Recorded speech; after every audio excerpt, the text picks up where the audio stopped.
Seven Blue Skies channel is pleased to present Paranormal, Book 6, Part 1, Legend of Medusa's Head, by Dr. Ahmed Khalid Tawfiq. 1. The Legend. Legend tells of the hero Perseus, one of the many heroes filling the volumes of Greek mythology. So handsome, so strong, and, as usual, son of Zeus from a human woman. And while his brothers from the same father were doing their works, Hercules busy killing Hydra, and Atlas busy lifting earth, and Prometheus receiving eternal punishment hanging between the mountains, and Jason searching for the Golden Fleece, an even more important mission awaited Perseus. Beautiful Cassiopeia had gone too far in her arrogance, to the point of upsetting the masters of Olympus, who thus directed floods and earthquakes on her island. Then came the final blow, when they sent a heinous sea monster called Kraken to the island. As usual, this monster asked for human sacrifices, otherwise he threatened to sink the whole island and everything on it. And so Cassiopeia found herself forced to offer her beautiful daughter Andromeda to fill the appetite of the hungry monster. Andromeda would be the next victim unless something else happened. And at this moment, Perseus reached the island and, of course, fell in love with the girl chosen for the sacrifice and insisted on killing the beast to save her. But how? There was only one way, something worse than the monster itself, the head of Medusa. Of all the heinous things mentioned in Greek mythology, Medusa and her two sisters were among the worst. They called them the three Gorgons. Medusa and her sisters were mortal girls until Athena became angry with them and transformed them into, well, first she turned them into copper and, secondly, made them very ugly, with forked tongues like those of snakes. Next, she changed their hair into hissing snakes and gave them a foul odor. And finally, and worst of all, we read that whoever made eye contact with them would turn to stone. They were then exiled to an unknown Mediterranean island, where they lived in caves amongst the stone statues of the miserable sailors whose bad luck had landed them there. A cruel punishment indeed, but it's not the worst punishment in Greek mythology. As I've mentioned, Prometheus was chained in the Caucasus Mountains, and every day an eagle would come to feed on his liver, which regenerated each night. Then there's the punishment of Sisyphus, whose eternal punishment was to push a boulder up a mountain, only to have it come crashing down each time he reached the mountain peak. And the punishment of Tantalus, who was forced to forever go thirsty and hungry in Hades despite being stood in a pool of water and almost within reach of a fruit tree. And the punishment of Echo and Persephone, among others. And now, Perseus was tasked with decapitating Medusa. But how? How can one face a creature with such qualities? And, more importantly still, how can one kill a creature without seeing it? But like Hercules and Thanatos, Perseus was a true Greek hero, looking for trouble wherever he went, and bound to take his destiny into his own hands. And so, the masters of Olympus favored him, and he was visited by Hermes bearing gifts donated by the various demigods, the cap of invisibility, the blade which never missed its target, and the reflective mirror-like shield. Not bad at all. And so, Perseus traveled with his sailors through the Mediterranean Sea to the island of the three Gorgons, and of course they met with hundreds of obstacles and wonders on this voyage, much like Odysseus on his return from the Trojan War. The exact course they traveled and the chosen island are unknown, but the island is clearly close to the island of Crete, and I won't prolong the story further. With legs as shaky as jello, and rightfully so, Perseus entered Medusa's cave. Around him stood scores of heinous statues of sailors who died before understanding what killed them. The screaming, tortured faces, the hands lifted in defense. How did they feel the moment Medusa emerged from the cave to stare at them with her bloody eyes? Did they understand that their bad luck had chosen for them to die on the three Gorgons' island? I wonder, did they suffer? And if they did not suffer, why did they scream? Such questions must have run through Perseus and his sailors' minds as they snuck carefully between the statues, searching for their target, knowing that the statues would increase in number in the coming minutes unless a miracle happened. Those who watched these scenes in the movie Clash of the Titans, with its compelling visual effects by Ray Harryhausen, will never forget this nightmarish atmosphere. But in the movie, Medusa does not slither like a snake and does not shoot arrows, and did not live alone. And now Medusa awakens from sleep, the snakes in her hair hissing. The men hide their faces behind their shields. She screams, "Who dares to disturb Medusa?" And while shielding his face, Perseus shouts, "I, Perseus, I've come to kill you."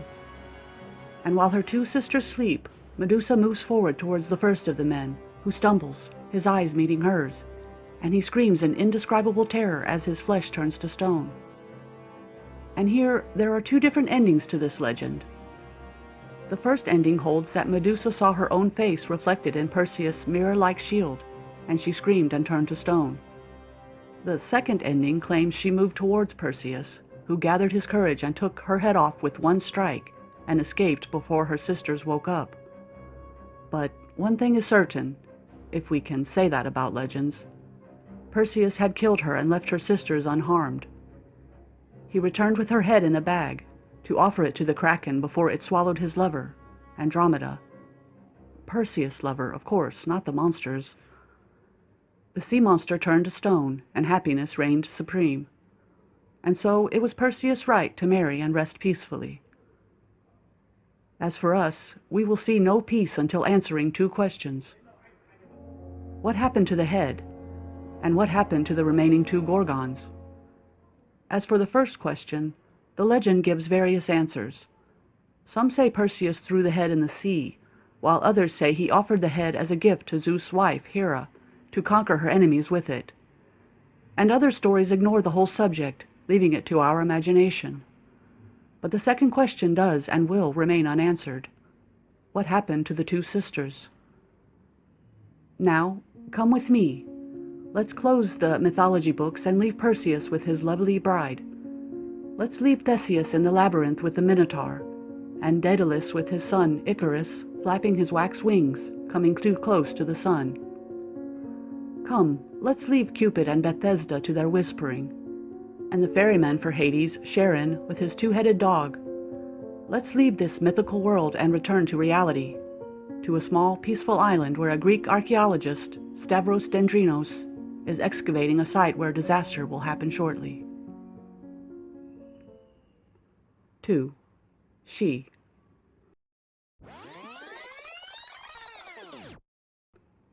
Carpathos Island in the Aegean Sea, April 5, 1966.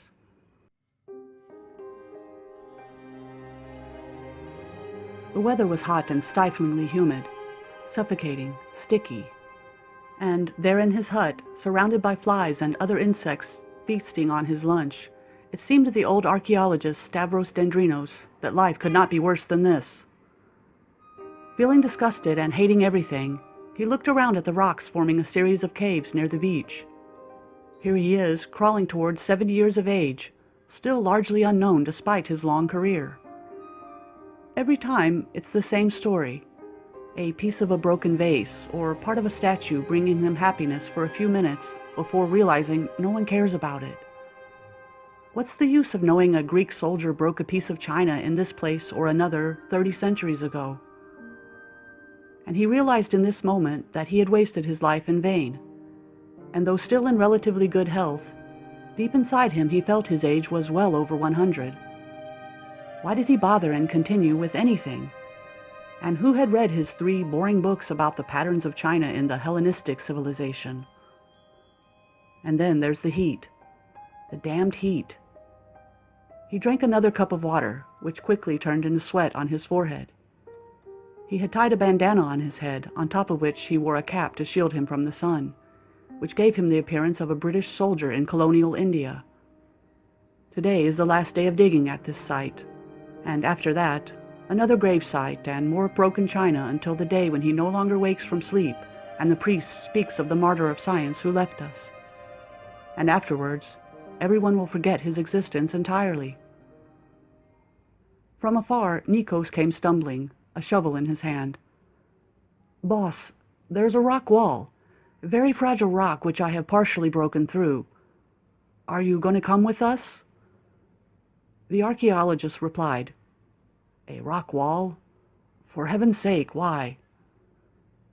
After spitting on the ground and wiping his thick mustache, Nikos answered, "I don't know. A gravesite is a gravesite, but this wall gives me a strange impression, as if it's keeping something isolated from the rest of the cave." For a moment, Stavros contemplated the meaning of his worker's words. A wall isolating something from the rest of the cave? Strange. But what will come of all this except for more broken statues? "So, boss, should we continue?" The old archaeologist glanced at his watch. 5 p.m., and shortly night will fall. Maybe it would be wise to delay this until tomorrow. Plus, his miserable workers had had no rest since 9 o'clock this morning. He told Nikos, "Greek history can wait another night." And then, after drying the sweat from his glasses, he said, "Listen, Nikos, you can keep digging if you want, but don't force any of the men to continue the work if they don't want to. We can carry on tomorrow." He then yawned and stretched, commenting, "I think I need a shower and some sleep. Let Zeus go to hell." Nikos smiled from behind his thick mustache and took a cigarette out of a metal case while asking, "If we find something, should we call you?" "Of course, but for nothing less than Agamemnon himself." Stavros turned and entered the hut, his temporary home, while clutching his back in pain, and Nikos returned to the workers to dismiss them for the night. And while the dirty and sweaty men returned from the site, Stavros turned to the foreman and shouted, "Nikos, be careful." In his hut, Stavros washed with some water and soap in a bowl. He put on his glasses and poured himself some ouzo and started drinking bitterly. The rusty fan squeaked as it turned impotently, doing nothing more than draining its batteries. He took out his diaries and an ink pen and lit up the kerosene lantern, needing some light as the darkness crept in. And in his diaries he wrote the following: "Last day of digging. It seems that this thing is worthy of interest. Nikos has found some kind of double wall within the gravesite and says this wall is hiding something the gravediggers were keen on isolating." He took another sip from his cup. He hadn't felt this strange tension since his youth. A mysterious feeling of foreboding attacked him. This feeling had only hit him once before, on that day his wife died in a terrible car crash. The car, the fire, and... What's that? Did I hear a scream? A long, heinous scream coming from the depths of hell. His heart almost stopped beating. He rushed out of his hut into the sunset, turning all the heights to pink. But, no doubt about it, this scream came from the dig site, some 200 meters away. Nikos! Nikos was still there, digging alone, driven by passion to discover what was behind the wall. What has happened? A collapse? A woof? No, it was an unusual scream. Even a human being devoured by a wolf would not bother himself with such a scream. Nothing in this universe pushes someone to scream that way. And now, there's only one thing to do: the gun and the lantern. He rushed out to see what had happened, ignoring his chest pain for the moment. This was no time for a heart attack. Something bad had happened, and he was the only one who heard the scream, and the only one who would see what had happened to poor Nikos. He shone his flashlight into the dig site. Remnants of the dig, the workers' tools. He entered the opening carefully and went inside, shining his flashlight on the familiar carvings on the wall. And then the light froze on a man-sized opening in the wall in front of him. This is the hole loyal Nikos had made to enter the secret room, maybe just minutes ago. Holding his breath, he entered the opening and directed the light inside. A foul-smelling, empty room. An intact stone statue of someone down on one knee. Some rusty shields scattered here and there, But where is Nikos? He aimed the flashlight on the stone statue, impeccable and strangely intact. The thick mustache, the bandana and cap, and the kneeling position he had never seen with any Greek statue before. Then, a statue with a hat? And here, the hair on the nape of his neck stood up as he again contemplated the statue's features. No, impossible. I don't get it. This statue is Nikos himself. After leaving the site, he placed a couple nitroglycerin pills under his tongue and waited for his heart to stop pounding. He then started gathering his thoughts, which had been scattered by the instinctive fear of the grave. He was not dreaming. Nothing in the world can turn a human into stone. Well, nothing in the known physical world. But in the world of mythology, one thing had this ability. And as a Greek archaeologist, Stavros knew exactly what that thing was. He would return to the cave, but cautiously. Back at the opening in the wall, he went inside the nightmarish room again. Nikos' statue knelt on one knee, staring in terror at something on the ground, something from which he had just removed the dirt. Nervously, Stavros closed his eyes and knelt to the ground between the statue's hands and felt around for something until he found it. A face. Long fangs protruding where the hair should be. Yes, that's really it. Carefully, he retrieved a canvas bag from his pocket and placed the heinous object into it. He then opened his eyes, again seeing the statue which seemed to be watching him. In his hut, Stavros hung the bag on a nail in the wall and then returned to his desk, shaking, and wrote the following words. We have found Medusa's head, but at a heavy price. While digging in the dirt, poor Nikos had stumbled across the nightmarish head staring up at him. A lot of questions remain, but certainly I am at the doors of the greatest and most dangerous discovery of this century, Medusa's head. Yes, a lot of questions, and I will give this head to the scientists to be photographed with gamma rays and its makeup studied and carbon dated. And Carter had discovered the tomb of Tutankhamun, and he, Stavros Dendrinos, had found Medusa's head, intact and maintaining its curse after all these centuries. Ecstatic, he lifted his eyeglasses to his nose. A rustling sound came from nearby. He had totally forgotten about the mice which roamed the hut and would definitely be attracted to the smell of this decaying thing. He must get up and put the bag in his safe until the morning. Carrying the kerosene lantern, he went into the makeshift bedroom and found that the bag had fallen from the nail in the wooden beam, where a mouse scampered away, having been caught red-handed. He knelt next to his bed, lifting the bag and cursing. Placing the lantern on the ground, he thought, forgetfulness happens to everybody, especially old people, and scientists in particular. But forgetfulness is no excuse for this killer mistake. He had forgotten caution for a split second, but it was more than enough. The bag had come open when the mouse dropped it. And there, next to the bed, he found himself looking into the hellish eyes of Medusa. 3. Old friendships. End of the school year in Egypt. I was at that time very busy in final lectures for my hematology students. They tried deviously to make me slip in my lecture about some of the questions in my head which I might pose on the final exams.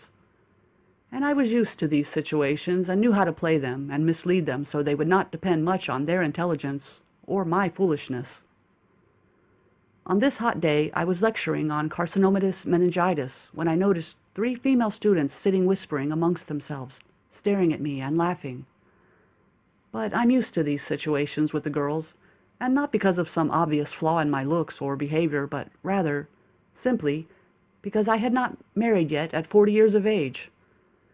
And a woman knows that a man can be foolish, cowardly, crazy, or rude. She understands all of that and maybe forgives him, but she never understands the man who never marries.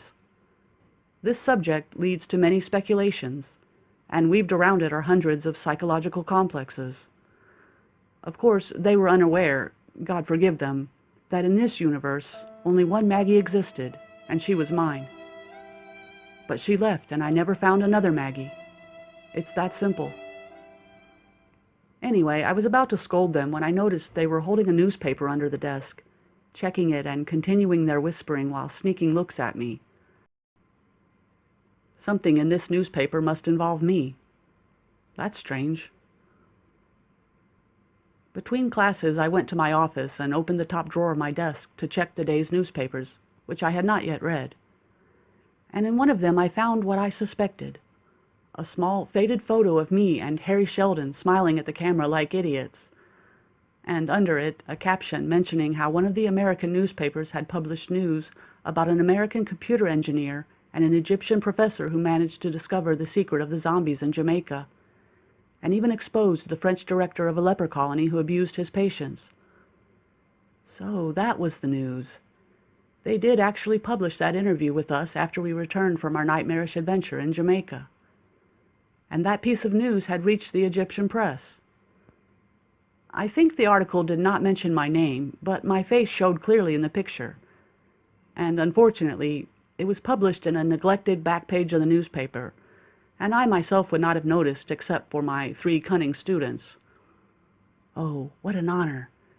I wished the dean would dispense a copy of this newspaper to each and every male and female student, so that they would know how amazing I was. But he would probably fire me before considering it. I placed the newspaper open on that page in the most obvious place in the teacher's lounge, and then, quite content, I started opening some letters I had received. The surprises kept coming. Here was a letter I received from Greece. I had no acquaintances in that country, so I first contemplated the writing on the envelope with curiosity, ignoring those strange Greek letters.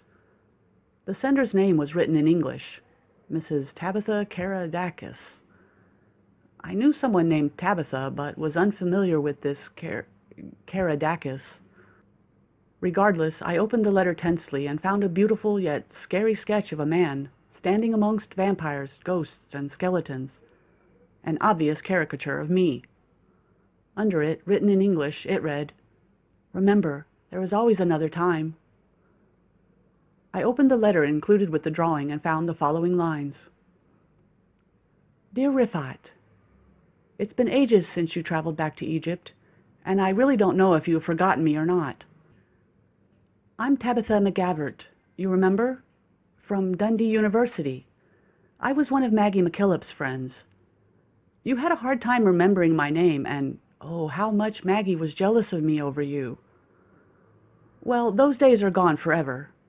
As for me, I met my soulmate while he was visiting Scotland. He's a handsome archaeologist named Michael Karadakis.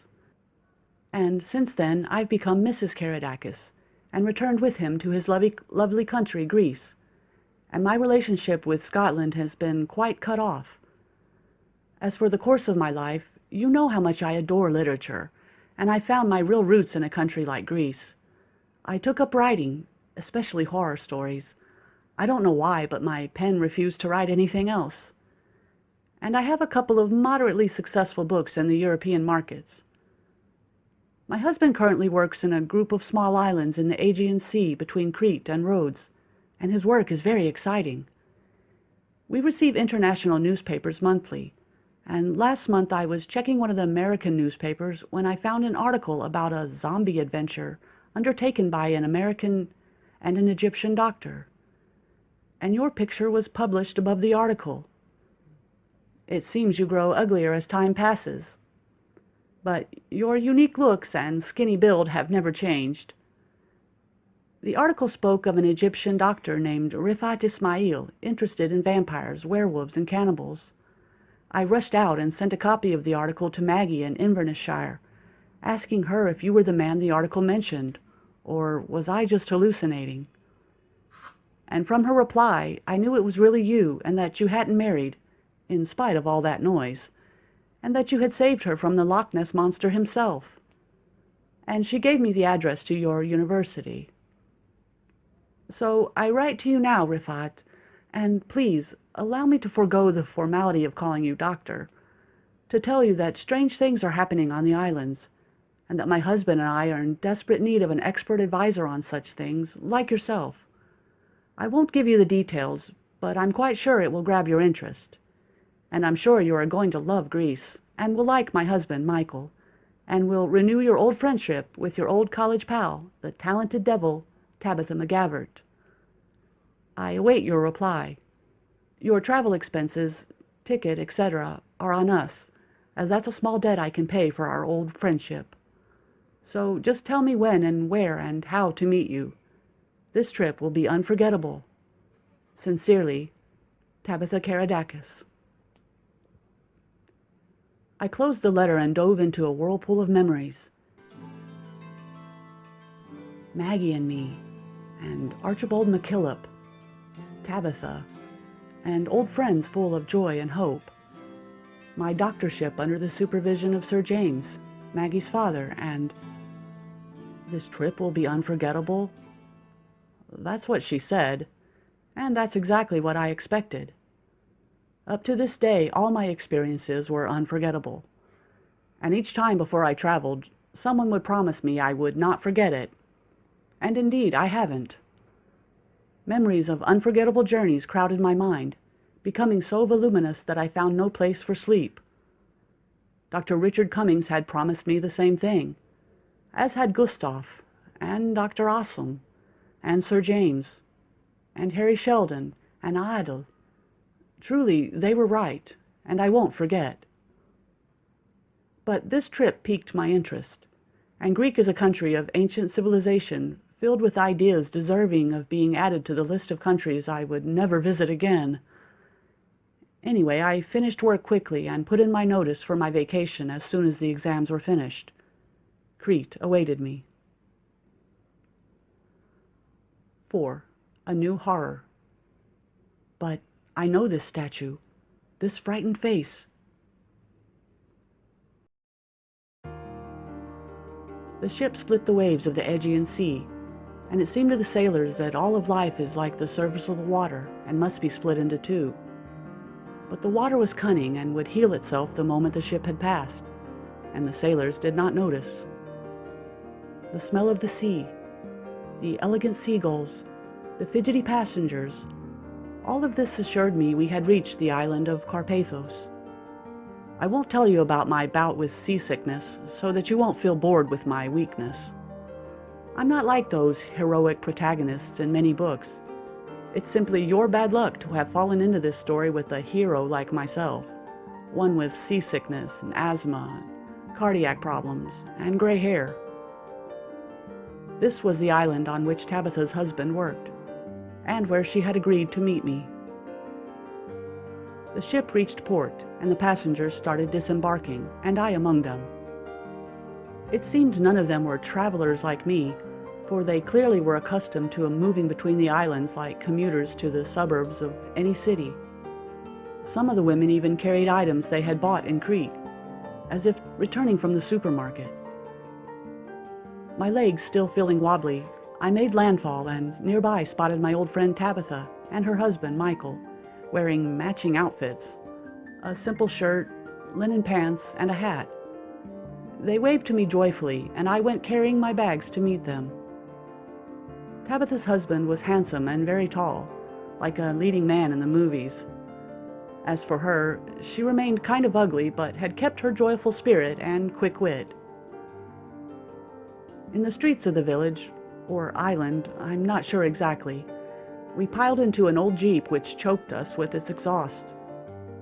Curious onlookers regarded us with interest. It seemed everyone was looking at us, the men with their thick mustaches sitting in the cafes, and the kids playing barefoot in the streets, and the pretty girls returning home carrying water, and the old black-clad women who very much resembled the old women in Egypt. And the sidelong glances and whispers began. It's not a hostile environment. It's just the typical environment of these isolated countries where the arrival of a strange face is a big event. And maybe someday they will record such events in their history books. Other than that, the place was amazing and cheerful. Michael pulled the handbrake and pointed out the hut, saying in broken English, "This, your home, and our home." To hide my disappointment in this pile of dry wood where I would live with them, I tried to show clear signs of amazement as I got out of the Jeep. Anyway, I knew this couple only lived here temporarily, and it wasn't right to assume they would own a mansion. Pointing to a hut in an even worse state of decay about 100 meters away, which seemed as ominous as a nightmare, I asked, "And that?"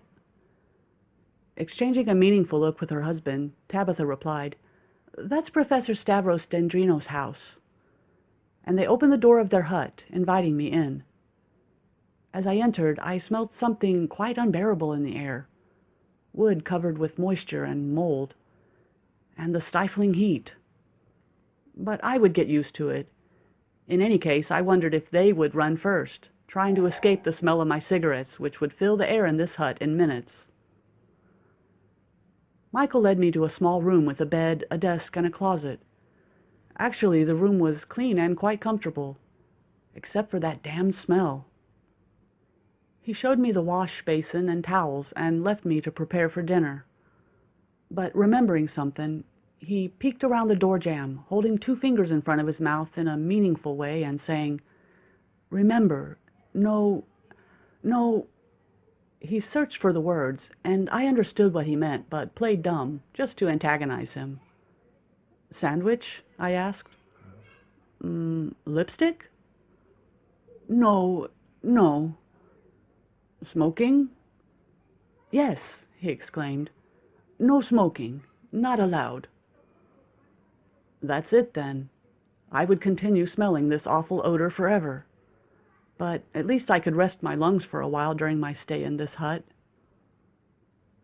I changed into more comfortable clothes, washed my face and hair, and then caught up with them in the kitchen at the back of the hut.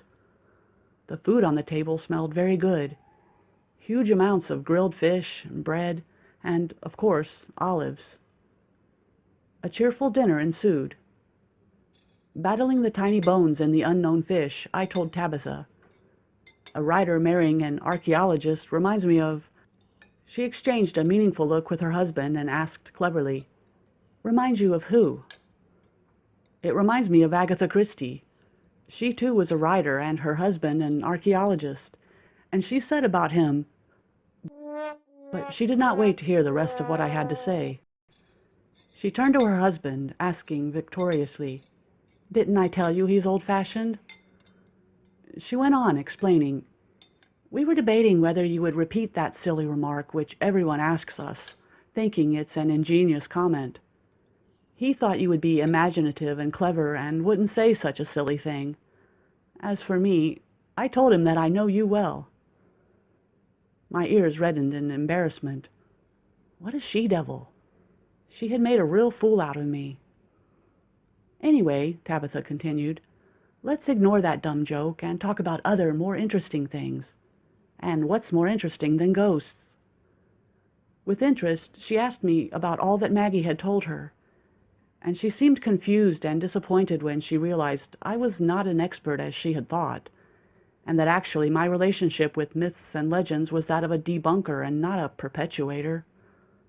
As a writer of horror, she would have liked to think that the demon caller, or werewolves, or zombies were real.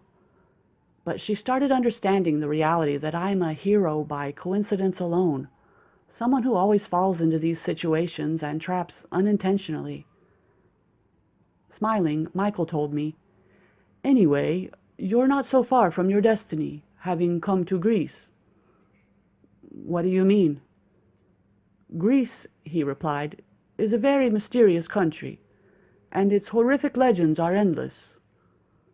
Searching for the proper words, he went on, "For example, you think Romania, especially Moldavia and Wallachia, is the origin of the vampire legends, okay? But did you know that vampires are quite common in Greek villages, known especially among old people? By that I don't mean that they really exist." Enjoying the surprised look on my face, Tabitha commented, "They call them Vraikolakis, and to this day some Greek villagers fill the mouths of their dead with garlic, especially if the deceased was young and his death unexplained. And they place 2 pieces of silver on their eyes to prevent them from turning into vampires." Thinking about this idea, I felt goosebumps popping up on the skin of my arm. What's the secret of these legends? How has it ingrained so deeply in human heritage in almost every country?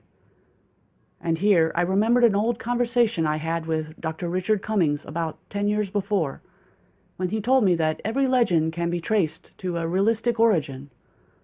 I wonder where he is now and whatever happened to his family. Her eyes shining with excitement, Tabitha said, "And werewolves. Do you know that the origin of this myth is Greece and not Romania?" "No way." "It originates from Arcadia," she explained. A Greek doctor called Marcellus Alcide described the disease and called it lycanthropy, a delusion of body dysmorphia. He described an illness in which a human transforms into a wolf, which eats raw meat and howls upon sighting the moon.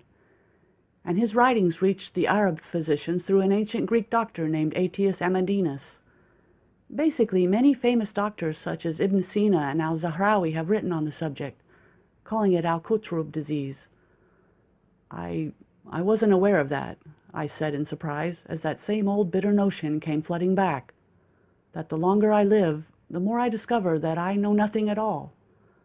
So now, Tabitha, how do you expect me to help you and your husband when, obviously, you already know everything about everything in this world?"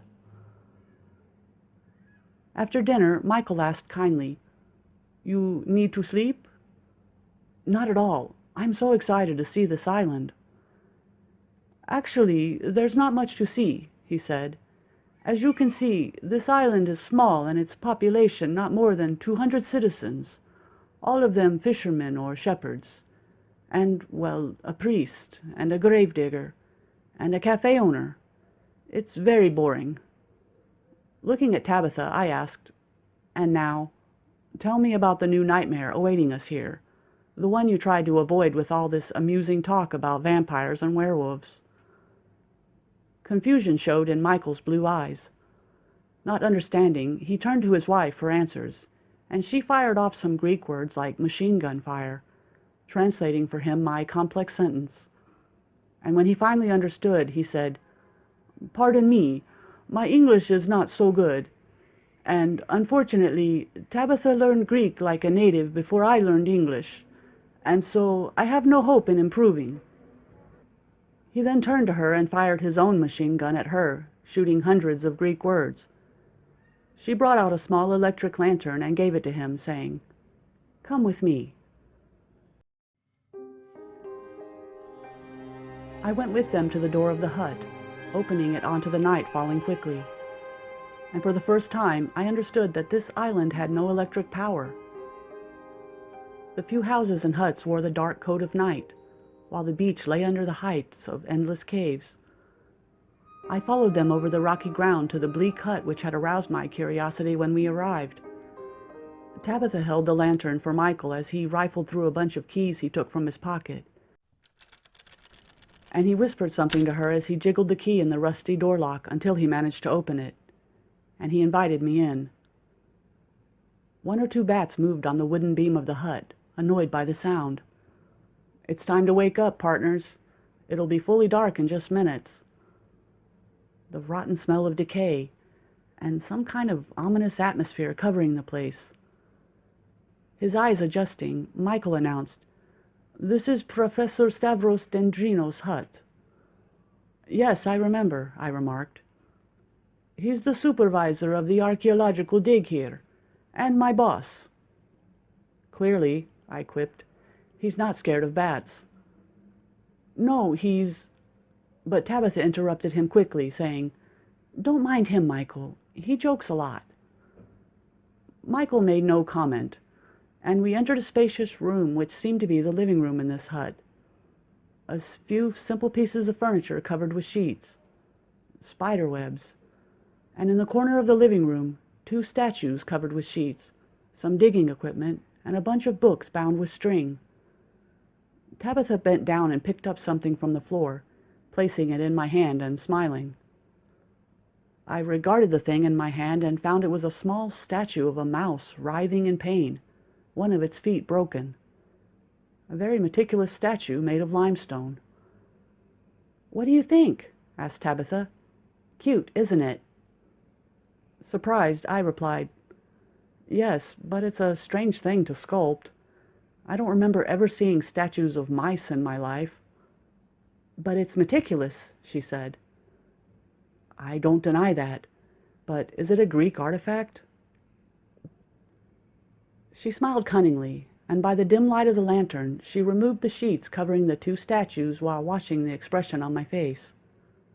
The first statue resembled a middle-aged man wearing a bandana and a hat. He was kneeling on the ground, on one knee, staring at something on the ground in clear surprise. A full-sized statue, meticulous to the extent that I could see the pores in the skin and the hairs on its unshaven chin. The second statue was that of an old man wearing pajamas who had kneeled down on both knees, staring in shock at something on the ground. His right hand was lifted, as if pulling a curtain aside from something. Two incredible statues, heinous and seeming to move in the flickering light. Within myself, that mysterious, unexplained fear moved, that kind of instinctive fear of statues felt by many people, and the fear shown by every newborn when you bring a doll close to it. It's that steady gaze which implies death and life at once. But there's a definite truth to it. The features and clothing of these statues were totally modern and not at all reminiscent of Greek art. I swallowed hard and told Michael in a whisper, without knowing why I was whispering, "Meticulous statues, but they're not Greek." He smiled bitterly, replying, "You're right. They're not Greek statues." Returning the mouse statue to its place, Tabitha commented, "Actually, you should say that they are Greek, but not statues." Not catching the meaning of this strange sentence, I went on with my remarks. "These sculptures show weird body positions for statues. A mouse thrashing about in pain, a Greek shepherd finding something scary on the ground, and an old man who seems like he was searching for his slippers under the bed when he found the devil himself." "You said it. He found the face of the devil under his bed." "I don't get it," I said. The two statues cast their horrific shadows on the walls of the hut, and Michael Karadakis' blue eyes widened in fear, and Tabitha bit her lip tensely. And here I remembered an old legend I had heard or read one time. These were not statues. The hairs on the back of my neck stood up. I understood. Do you mean that they saw—" "Yes."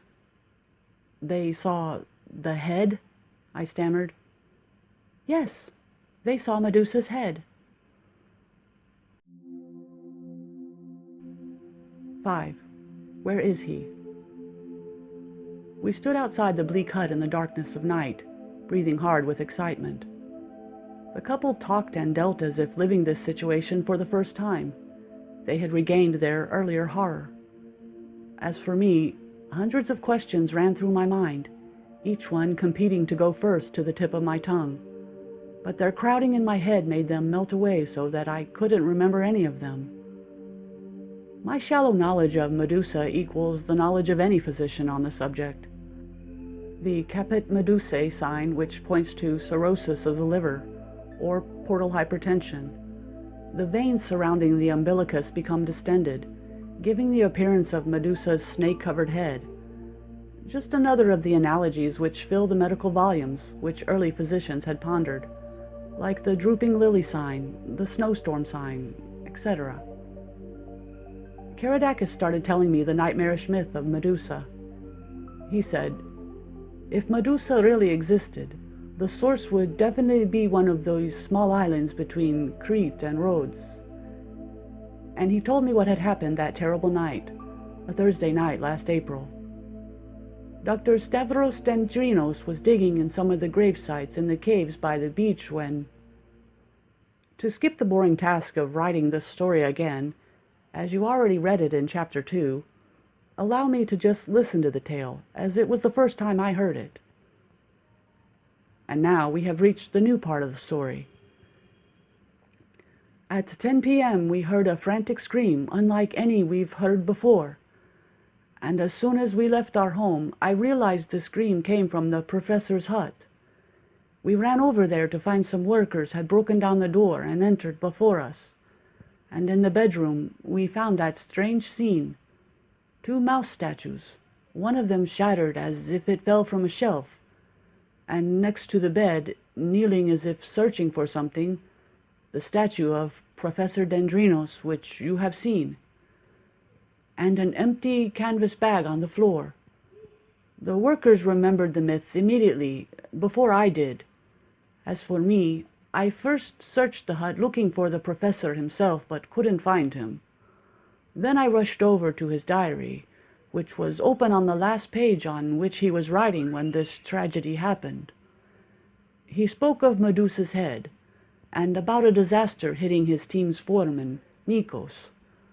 And instantly, I gave orders for someone to call Dimitrios, the island's chief of police, and the only cop as well. The workers and I went to the gravesite carrying lanterns and found the other statue kneeling on one knee, as you saw. It's clear he was digging when he found the head among the dirt and rocks. So now the threads of this story are gathering. Dr. Stavros found the head and took it back to his hut, but the mice dropped the bag and that thing fell under the bed. And when he went to retrieve it, he forgot to be cautious and was hit by the curse. But where did the head go after that? Still confused, I asked Michael, but if we assume that Medusa's head was really found, how did it not decay after all these centuries? Opening the door to his hut, he replied, "We've thought about that. There's something about the climate of this island, or maybe it's dirt, which mummifies corpses. This isn't the first time we found a body partially intact, in spite of it dating to the era of BC. We're used to this kind of thing." Bored, Tabitha commented, "Plus, this whole story is strange and illogical." We entered the hut, which seemed so cheerful and welcoming after what we had seen in the other hut. We sat at the dining table, gazing at the dancing flames of the lantern, each one of us contemplating one side of the story. Michael smiled kindly and said, "Sorry we've thrust you into this story so quickly. The day hasn't finished, and you already know what we've known." "The police?" I asked. "What?" "What did the police have to say about all this?" I asked again. He pondered his fingernails, thinking, and then looked into my eyes and said, "Actually, the word police is kind of an exaggeration. On this island there's only old Demetrius Papadopoulos with his asthma, forgetfulness, and ancient rifle. He didn't inform his superiors about it, so that they wouldn't accuse him of being senile. Instead, he left the whole responsibility to us, and that's why we have the keys to the hut, and the 2 statues in our custody, if that expression applies." "I don't remember his name, but did you hear the workers' screams?" I wondered. "Nikos," Michael answered. "If he did scream, no one heard him except for Professor Dendrinos. Tabitha and I were at the cafe at the time, and all the workers had returned home tired and wasted." He exchanged a look with his wife and told her something in Greek, and then he regarded me with his expressive blue eyes. Eventually, I realized that his eyes are so expressive, so the reflection of his fright in them would freak anybody out. "And now," he went on, "I think you're going to ask about the problem." "Of course." "Professor Dendrino found Medusa's head and paid a heavy price. And not just him, but also Nikos and the 2 mice who couldn't overcome their hunger. And so we should have found the head under the bed, but we didn't. Which means just one thing. Someone entered the hut in the minutes following the scream, and was quick-witted enough to understand immediately what was happening, and how to take the thing and hide it before others came. Someone on this island has Medusa's head. And of course, he's not just a collector of Greek artifacts or one of those people who keep snakes. nor a member of some Medusa fan club. He is someone who knows the danger involved here, and knows how to benefit from it. Night, and darkness, and strange dreams.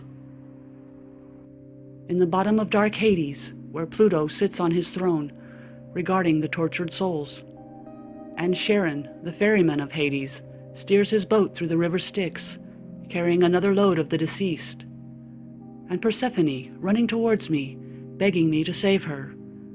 But how? How can I face the heinous Sultan Pluto? And the dog melts. The sun rises. But I'm alone, Persephone. He took you for himself. I have a lot of swords and laser guns. I don't know how I got them, but they work. I love olives and tasty unfamiliar fish. And Tabitha with her cruel sarcasm, playing with Maggie, who cannot respond, her eyes filled with tears. As for you, Persephone, no. No, that's not you. No. What are these snakes in your hair and your forked tongue? You're not Persephone. You're the Gargon Medusa. And I'm not Rifat. I'm a stone statue, screaming. And I swallowed hard and turned over in bed. I know this nightmare, and the reasons for it are today's events and eating too much at dinner and sleeping on my back. But I can't turn. I'm a statue. If I turn, it will all be over. And now comes the former American president, John F. Kennedy, with Tityos and Zeus and Orpheus, to discuss this dangerous question. What kind of fish had we eaten at dinner? Because of the Cold War, Khrushchev isn't here. And Persephone will be my wife and will clean the dust off my statue every day. So, relax. And nothing. In the morning, I felt as if I had been run over by a Ramses II tank. My head was spinning, but the cheerful morning sun dispelled last night's ghost such that what Michael had told me and what I had seen seemed like just another nightmare. I sat at the breakfast table with the couple, eating olives and cheese and drinking fresh milk, feeling that today would be very busy. "Did you sleep well?" asked Tabitha playfully, though I noticed puffiness under her eyes, which showed her own night was no better. All night long there was a weird conference in my head with John Kennedy and Tityos and Zeus, trying to figure out what kind of fish we ate yesterday, and debating over Persephone's dowry as my future wife. Pouring some more milk for me, Tabitha replied, "Better than me. At least your nightmares had a topic. As for me, I spent my night in mixed-up, incomprehensible dreams. Drink."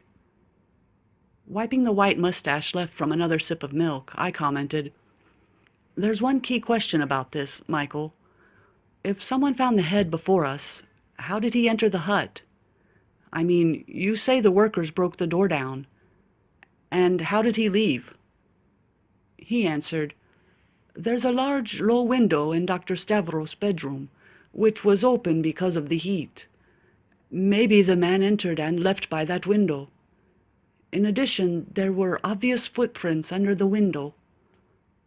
"There's another answer," said Tabitha, "which is that the first man on the scene was there, alone momentarily, which was enough for him to throw the head out the window and act surprised afterward, and later he went back to retrieve the head." "That's unlikely," I said. "I don't believe someone could have such quick wits and instinct. Enters before the others, sees the scene, understands everything, takes caution, and then makes a decision to hide the head. That's superhuman." "Well, there's no other solution," said Michael, his blue eyes casting fright into my soul. "Actually, there is a fourth solution." "And what's that?" "That this head is able to move, that it is an independent living entity of itself, and now it is free on the island."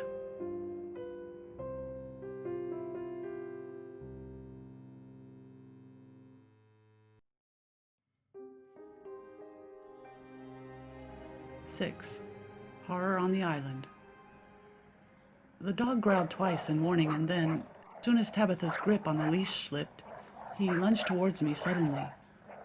I played it cool, trying to prevent myself from crying like a child or escaping like a bunny, because I knew it would only make matters worse. He started sniffing at my pants and my jacket pockets before realizing I was no grave danger to his owners. Reassured, he ignored my presence entirely. "Costas, come here," Tabitha shouted in a stern voice. So the dog left me, returning slowly to her. Strange that this dog understands English so well. But I kept this notion to myself, as I knew of the attachment pet owners feel for their furry kids. "What's wrong with you, Rifat?" Tabitha asked. "I thought you liked domesticated animals." "Yes, domesticated animals. Animals which may die of starvation if you don't feed them. As for that beast, it will never go hungry. It will devour the first human it sees upon feeling the first hunger pangs. But no problem." Still petting the dog's head, she replied in a catty and blaming way, "Don't say such a thing about dear Costas. He's my only connection to Scotland." And she added with a smile, "He used to be called Maxil and was my father's favorite dog." So that's why he understands English. I regarded the animal for a second and then asked, "But why did I not see him yesterday?" "We didn't want to bother you, so we locked him in his kennel." And here something occurred to me. If this dog had self-respect and was half as clever as another dog his size, then he should be able to track a thing by its scent. If he sniffed the canvas bag which had contained Medusa's head, then he would be capable of sweeping the whole island and finding the thing. It was the only way to find the hidden head.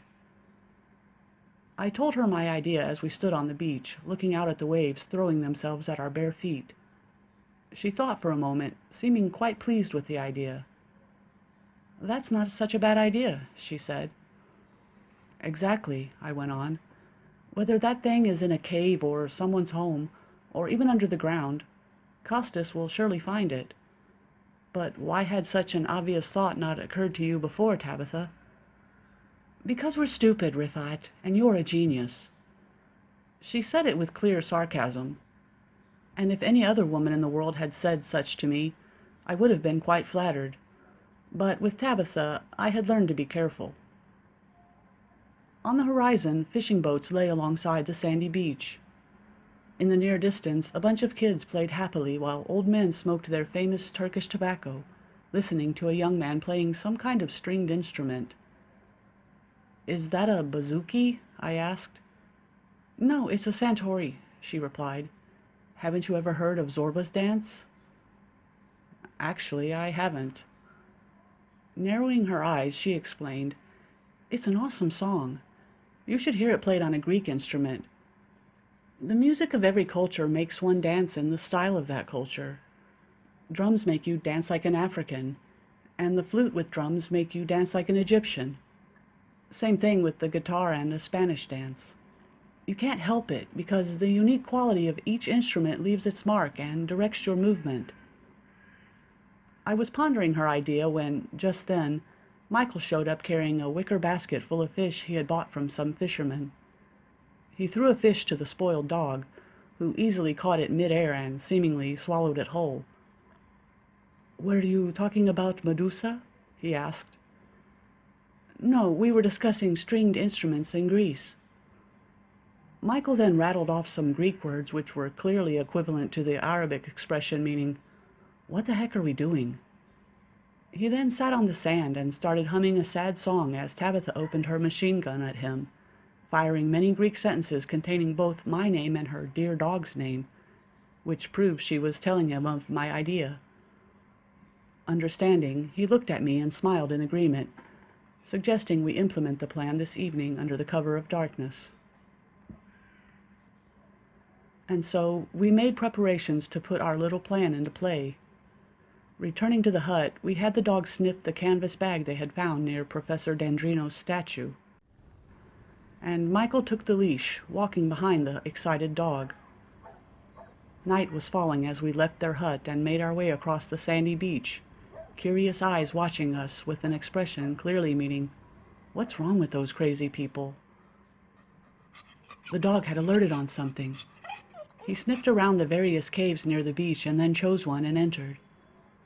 With shaky hands, Tabitha brought the canvas bag near his nose to ensure he hadn't lost the scent.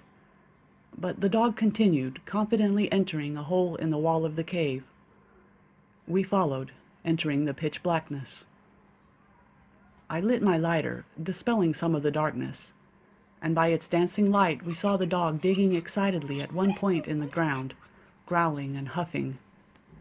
His ears stood up, the hair on his neck bristled, and his tail puffed up. He had sensed it. Michael pulled at the leash, but the dog showed his fangs and growled in warning, so he pulled his hand back. Tensely, Tabitha whispered, "Don't try it, Michael. He'll bite you. He's not in a normal state." The dog's eyes glazed over, quite a scary look. And here, something occurred to me. Is this the cave where the accident happened? "Yes, it is. Didn't you know that yet?" Michael asked. "Yes," I said. "And that means he is tracking the scent of the head in the ground, and not the head itself." "I don't think so," Michael said. "The scent would probably be gone by now, and it wouldn't be stronger than the scent on the bag itself." "Which means?" I prompted. Blowing out the flame from his lighter, Michael replied, "It means that the rest of this thing is here, or that there's another head under the dirt, or that this is the gravesite of Medusa's sisters. I'm not sure, but what's certain is that it's time we close our eyes." We left the dog in the cave and started making our way back to the hut, trying to shield our eyes. Michael brought blindfolds, the kind people with light, sensitive eyes wear during sleep. As for me, I found 2 pieces of cotton to place between my glasses and my eyes, and we had started back to the cave when we heard the howling, the terrible throaty howling we had feared. We started running to the cave, Tabitha crying as she ran next to me, saying repeatedly, "It can't be! It can't be!" And at the entrance to the cave we saw several islanders standing gloomily. No one dared enter this devilish cave. We pushed our way past them, and the couple put on their blindfolds, and I stuffed the 2 pieces of cotton behind the lenses of my glasses. I couldn't see a thing. Perhaps closing our eyes would have been enough, but we couldn't be sure not to open them in a moment of forgetfulness or by involuntary reaction. And here a blind race began. We stumbled towards the place our memories had registered. I heard Tabitha shout, "It's here! I found it!" I reached out in the direction of her voice, my hand landing on something furry and cold. A stone. I felt it again slowly. The mouth, the fangs, the legs. No doubt about it. It was the statue of a dog. "Oh, poor Costas! It's my fault. Tabitha whimpered, her breath raggedy in the dark. I could envision her hugging the heinous statue, hugging it and resting her head on its shoulder. It was too late. As for Michael, he had no time for such displays of emotion, as he said in low tones, "Here's the head, Rifat. I found it. Reach out to me." I reached out with my hand, which landed on some kind of opening, a nostril, and under it a mustache, and... "Not here, you fool," Michael hissed. "That's my nose. Bring your hand down a bit. Down. Yes, like that. Now, here it is. Do you feel that?" In the dark, I felt it. Gathering my senses and relying on depth perception, I felt the hooked nose, the mouth full of sharp fangs, and loads of long tubular things on the head, which could only be snakes. It was the head. I opened the bag for Michael, and he threw this thing into it. We closed the bag tightly. This thing smelled strongly, and I felt that all the perfumes in the world could not remove the smell from our hands. We could leave now, not removing the eye covers, as we just might find another head. Carrying the bag, I could hear the couple struggling to bring the dog statue out of the cave. We smelled the salty night air, and so removed the blindfolds and cotton. A bunch of islanders surrounded us, staring at us in doubt, their eyes fixated on the bag I carried and the heavy dog statue the married couple carried between them. A statue of a dog digging in the dirt and howling. The heavy silence warned of something. As we made our way through the lines of people, suddenly a big woman dressed in black appeared to us. She spat loads of Greek words at us. Sniffling to prevent the mucus from running down her face, Tabitha interpreted. "It's Melissa, Nico's wife. Yes, the foreman's widow, that's clear.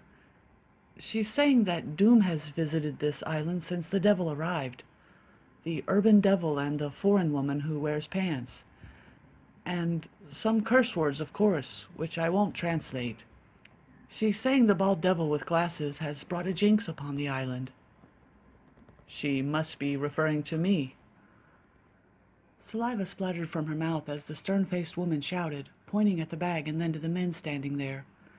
"She's saying that thing will bring a jinx upon us and our descendants, and that if the men were true men, they would throw it into the sea for the fish, and throw us along with it."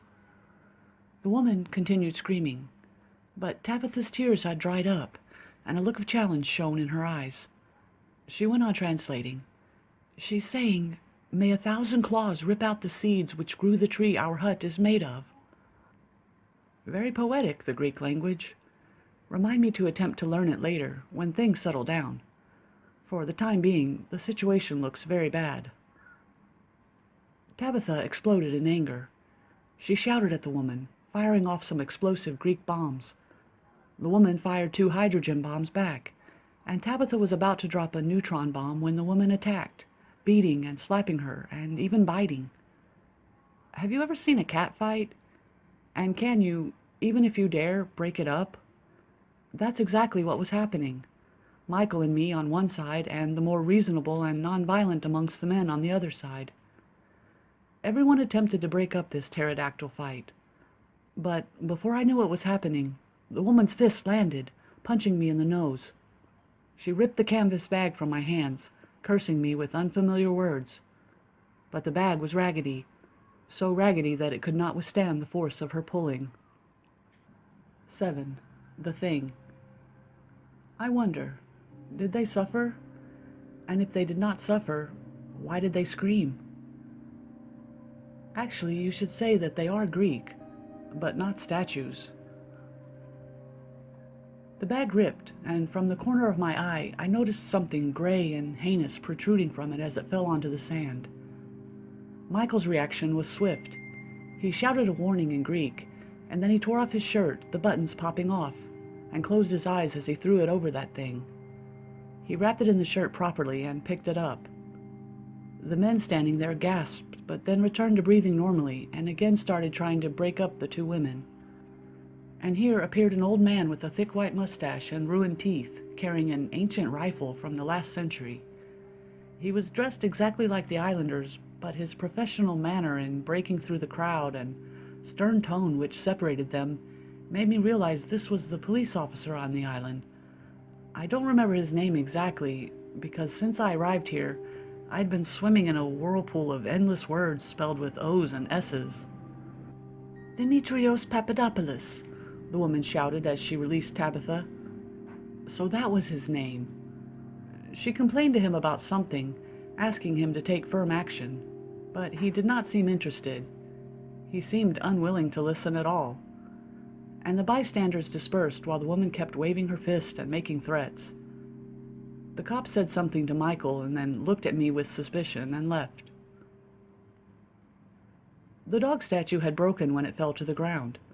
Thus Tabitha carried the statue's head as we returned gloomily back to their hut. My nose was bleeding.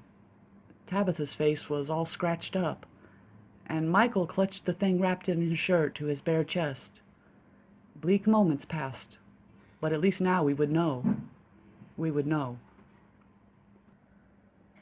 In the hut, we placed the bleak bag on the table, and Tabitha brought out a hinged wooden box with a proper lock. Turning her face to the wall, she emptied the thing in the shirt and the rest of the bag into the box. She then removed her watch, as it was now time for scientific research. She brought a camera with a flash and placed it on a tripod.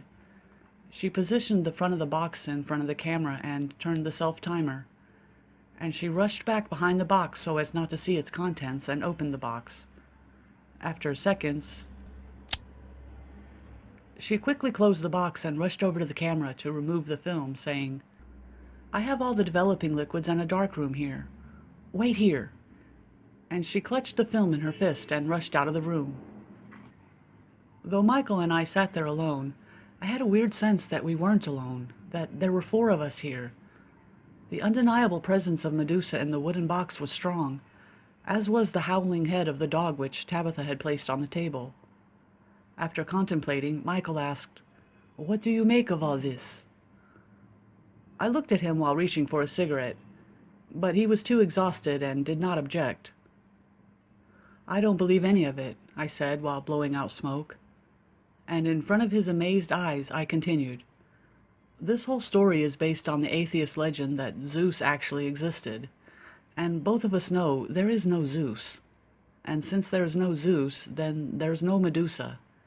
Very logical and inevitable." "I'm not talking about Zeus," said Michael.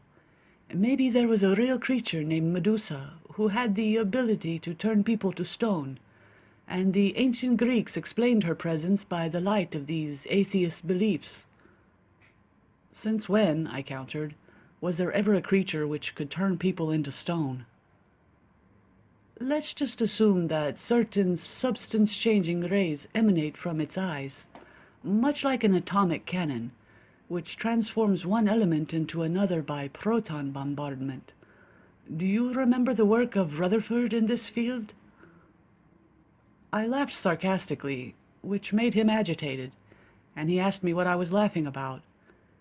I replied, "It's this phony attempt to explain away legends by pseudoscience, like fortune-telling by applying Newton's laws. Look, I believe in magic because religions have conceded its existence. But I don't believe in Medusa's head because it contradicts with my knowledge of religion and science. Plus, I've never heard of a creature whose eyes function as some kind of atomic cannon." "But all that has happened and is happening?" asked Michael. I considered for a moment and then said offhandedly, "I don't know. There's some kind of logical explanation, but don't talk to me about the legend of Zeus and try to build a logical explanation on it." "Anyway," he said, "the photo will reveal everything." Tabitha returned from the dark room carrying the still wet photos between her fingers. "Any news?" I asked as she placed the picture out of our reach and put on her watch and ring. "I don't know. As soon as the negatives were developing, I stopped looking. I wouldn't risk it." With a smile, I asked, "But why? It's just a photo. I mean, a photo of a plague victim does not cause plague." "I'm not taking any chances," she replied. "This whole thing is paranormal, and maybe the film absorbs and reflects some kind of rays." That was true, and actually I respected her cautiousness. And so, despite my confidence that this whole thing was just a myth, I returned to my old notion about the philosophy of fear. And despite what I had told Michael just minutes before, and all of my intact logic, I myself would never dare taking that thing out of the box or even taking a glance at the photo. I absolutely do not believe in the existence of vampires, yet I confess that, up until today, I still pull the sheets up to my head to avoid exposing my neck arteries as I sleep. It's unexplainable fear.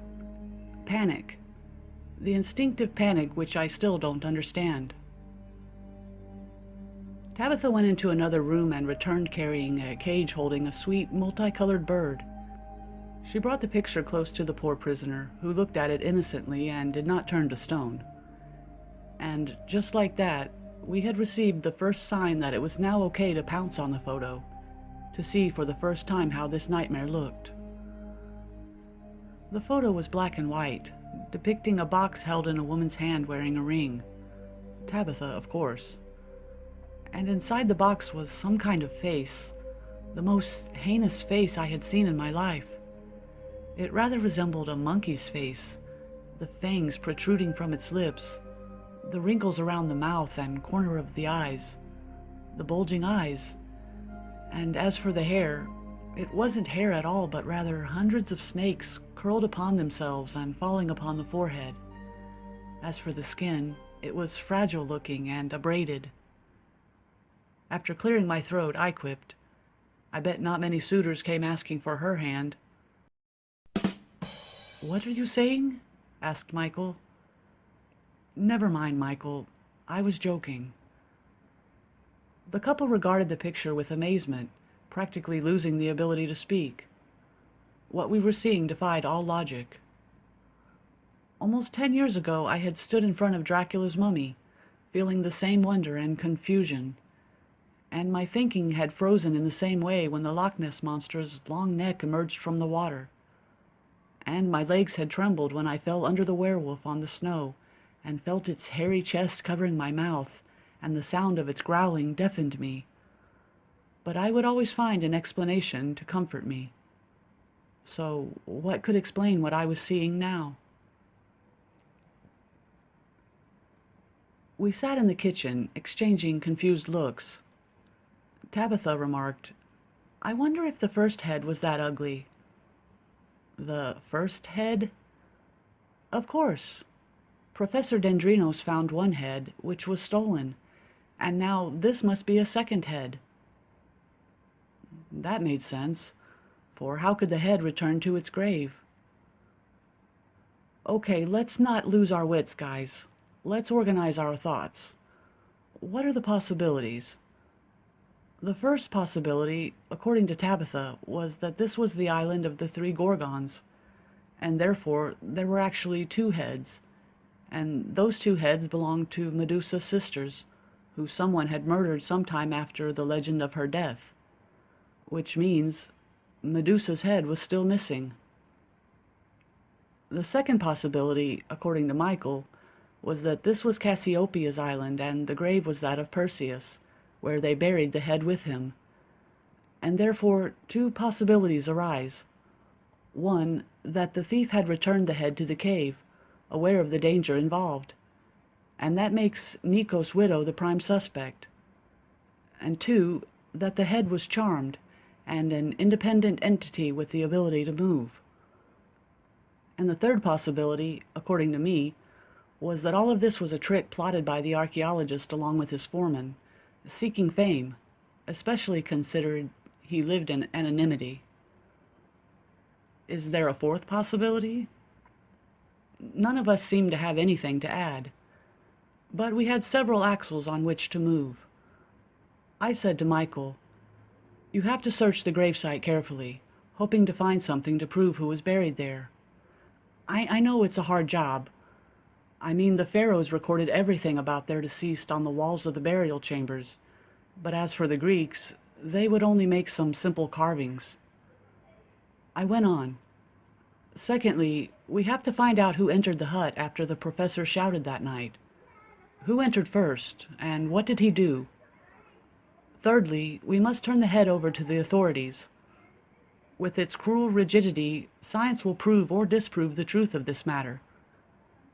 Next, we have to dig again in the cave, hoping to find the rest of the two Gorgons' bodies, or Perseus' sword, or any such nonsense which will help us understand. We must depend on ourselves in this part, because those workers will kill us for asking them to enter the gravesite. And finally, we have to lock this box properly and hide it, because there will be loads of attempts to steal it and dispose of it, or maybe to steal it to benefit from it. Whoever owns Medusa's head can face an entire army fearlessly, robbing banks, facing down cops, knowing that whoever opens his eyes to look at it will turn into stone." And now, after organizing our thoughts, it was time to sleep. The problem was that the head must remain in one of our rooms to keep it from getting stolen. I looked at Michael expectantly, and he exclaimed frantically, "No way! Don't look at me!" "And why not?" "Because I believe this head can move, so I won't keep it in my room while I sleep." "But," I started, but with that sarcastic, challenging look in her eyes, Tabitha asked me, "Why don't you take it? Don't you believe this whole thing is just a prank? True, but, okay then. You're really brave, Rifat. As for me and my husband, we're scaredy cats. I don't mean... Well, that settles it, Tabitha said quickly. Good night. Oh, and don't forget to clean the blood off your nose. And just like that, I found myself entering my room carrying the wooden box, its contents rattling around. My problem is my inability to say no firmly. This was going to be a long night. 8. Night of Terror. The ticking of the clock. Darkness filling the room. The bleak box sitting on the corner table. The problem is, the light is dim, its source unknown, half lighting the room with 1,000 shadows and 1,000 probabilities. It's not the kind of flat darkness in which I'm comforted. I wonder, did they suffer? And if they did not suffer, why did they scream? Don't try it, Michael. He'll bite you. He's not in a normal state. The bald devil with glasses has brought a jinx upon the island. Did all of this really happen in one day? It seems like a century, and I'm exhausted. But I, like the English poem says, have promises to keep and miles to go before I sleep. Why this fear? Am I not sure of my scientific logic? Why not get up, light the lantern, open the box and see this nonsense up close? But you're a coward, Dr. Rifat. A coward. You've always overcome your weakness with your reasonable mind and your courage. And now, here is a great test of your brain and your bravery. Open the box, since you don't believe in the myth. Come on. A cold sweat trickles down my forehead, my inner turmoil having reached its peak. I rise heavily from the bed, light the kerosene lantern, and stand in front of the box. My heart pounds like drums in my ears. My blood boils. My hand reaches forward. You're mine, and you have to obey my will. Don't do it. By God, don't do it. My sixth sense screams, begging me to retreat. My hand hesitates and then moves forward. Please. And like that, I open the lock on the wooden box. There's still a chance to back out. No, I'll never retreat. Come on, hand. The box opens, and with a shaky hand, I lift the lantern to light the inside of the box.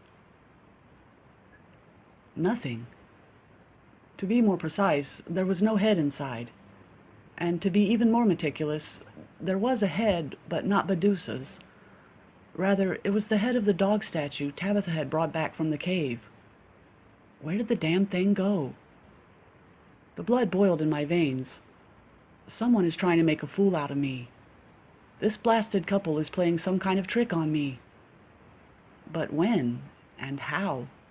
The box stayed in front of me the whole evening. Nothing went into or out of it.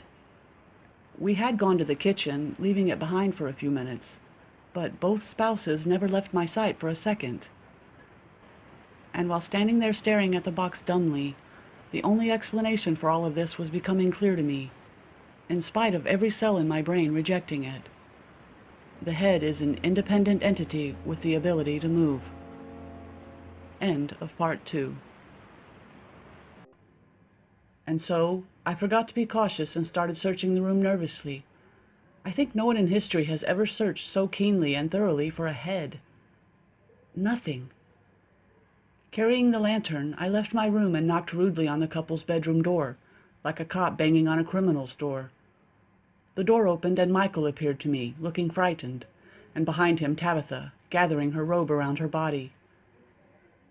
But before I even said anything, the fright showed in his eyes. Those damned eyes! As soon as you see terror in them, you yourself almost die of fright, and that's another kind of fear. To see fear in another's eyes, even without understanding what has scared them. The head! It's disappeared! What? With a metaphorical movement, I gestured with my hand, saying, "No head." "Are you crazy?" Prudishly, Tabitha commented, "Just a second, Rifat. You say the head has disappeared, yet you haven't looked away from it for a second. Isn't that so?" "Yes, I opened the box and only found the head of the dog statue." Her husband gave her a look which meant, "Didn't I tell you?" And he began with the dumb, obligatory action, searching the hut in vain, of course. No intruders, no open windows, no heads. The thing had flown, and only God knew how and where it went. "And now?" I prompted. "I think the best thing is to go back to sleep. There's nothing we can do in this darkness. Plus, searching for that thing is very dangerous, and finding it suddenly will only bring disaster. And maybe it would be wise to put out the lantern."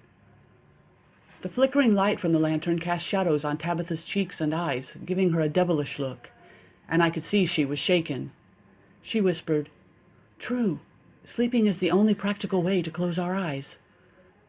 And before agreeing, and without another word, we made the best of the circumstances. Each one of us carried his mattress to the living room and laid them in a circle. We all had the same idea, to spend the rest of the night together, as it would be safer. "Oh, sweet dreams," I said, while stretching my body on the mattress, hearing right away a British curse word from Tabitha and a Greek one from her husband. My problem is that I'm too polite, no matter how dire the circumstances. It's morning? Of course not. This night is endless. And the situation was made worse by the sound of Michael talking in his sleep while suffering a nightmare. He screamed, begged in Greek, whispered, and then screamed again. How can his idiot wife not hear all this noise? Now I have two choices: either awaken him or suffocate him with my pillow once and for all. On my knees, I crawled over next to him and shook him roughly like someone shaking a jug of milk. "Karadakis, sleep on your side. Come on." He went on blabbering, nonsense words with no start or end, and then he flipped to his side and finally was calm. I went back to my mattress to continue with my insomnia. I could no longer sleep or even lie there anymore. I rose from the makeshift bed and paced the living room in the dark, contemplating nothing. I needed some fresh air and to see the innocent stars in their magical world so distant from all this nonsense.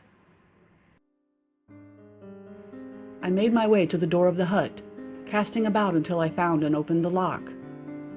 I slipped outside the hut, leaving the door ajar behind me, as I would not go far.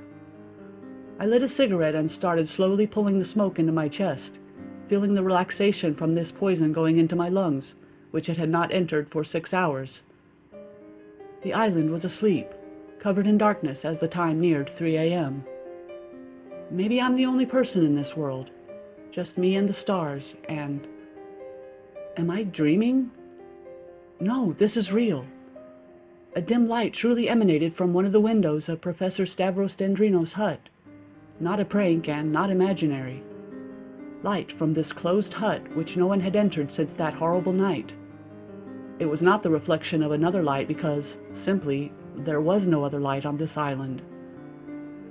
Adrenaline pumped in my veins, bringing my senses alive and stirring my cat-like curiosity. There is some secret here, which I have to know. Just one look through one of the windows would explain everything. But with one stipulation, which is for my heart to continue beating and my legs to obey me though they were shaky like jello and refusing to carry me. Come on. Come on. And very slowly, the sinister hut. Slowly, feeling my footsteps in the sand, I made my way around the hut. The sound of the angry sea in the distance, the scent of the wood planks covered with seashells, and the bitter taste of tension in my throat. And now, here is the window.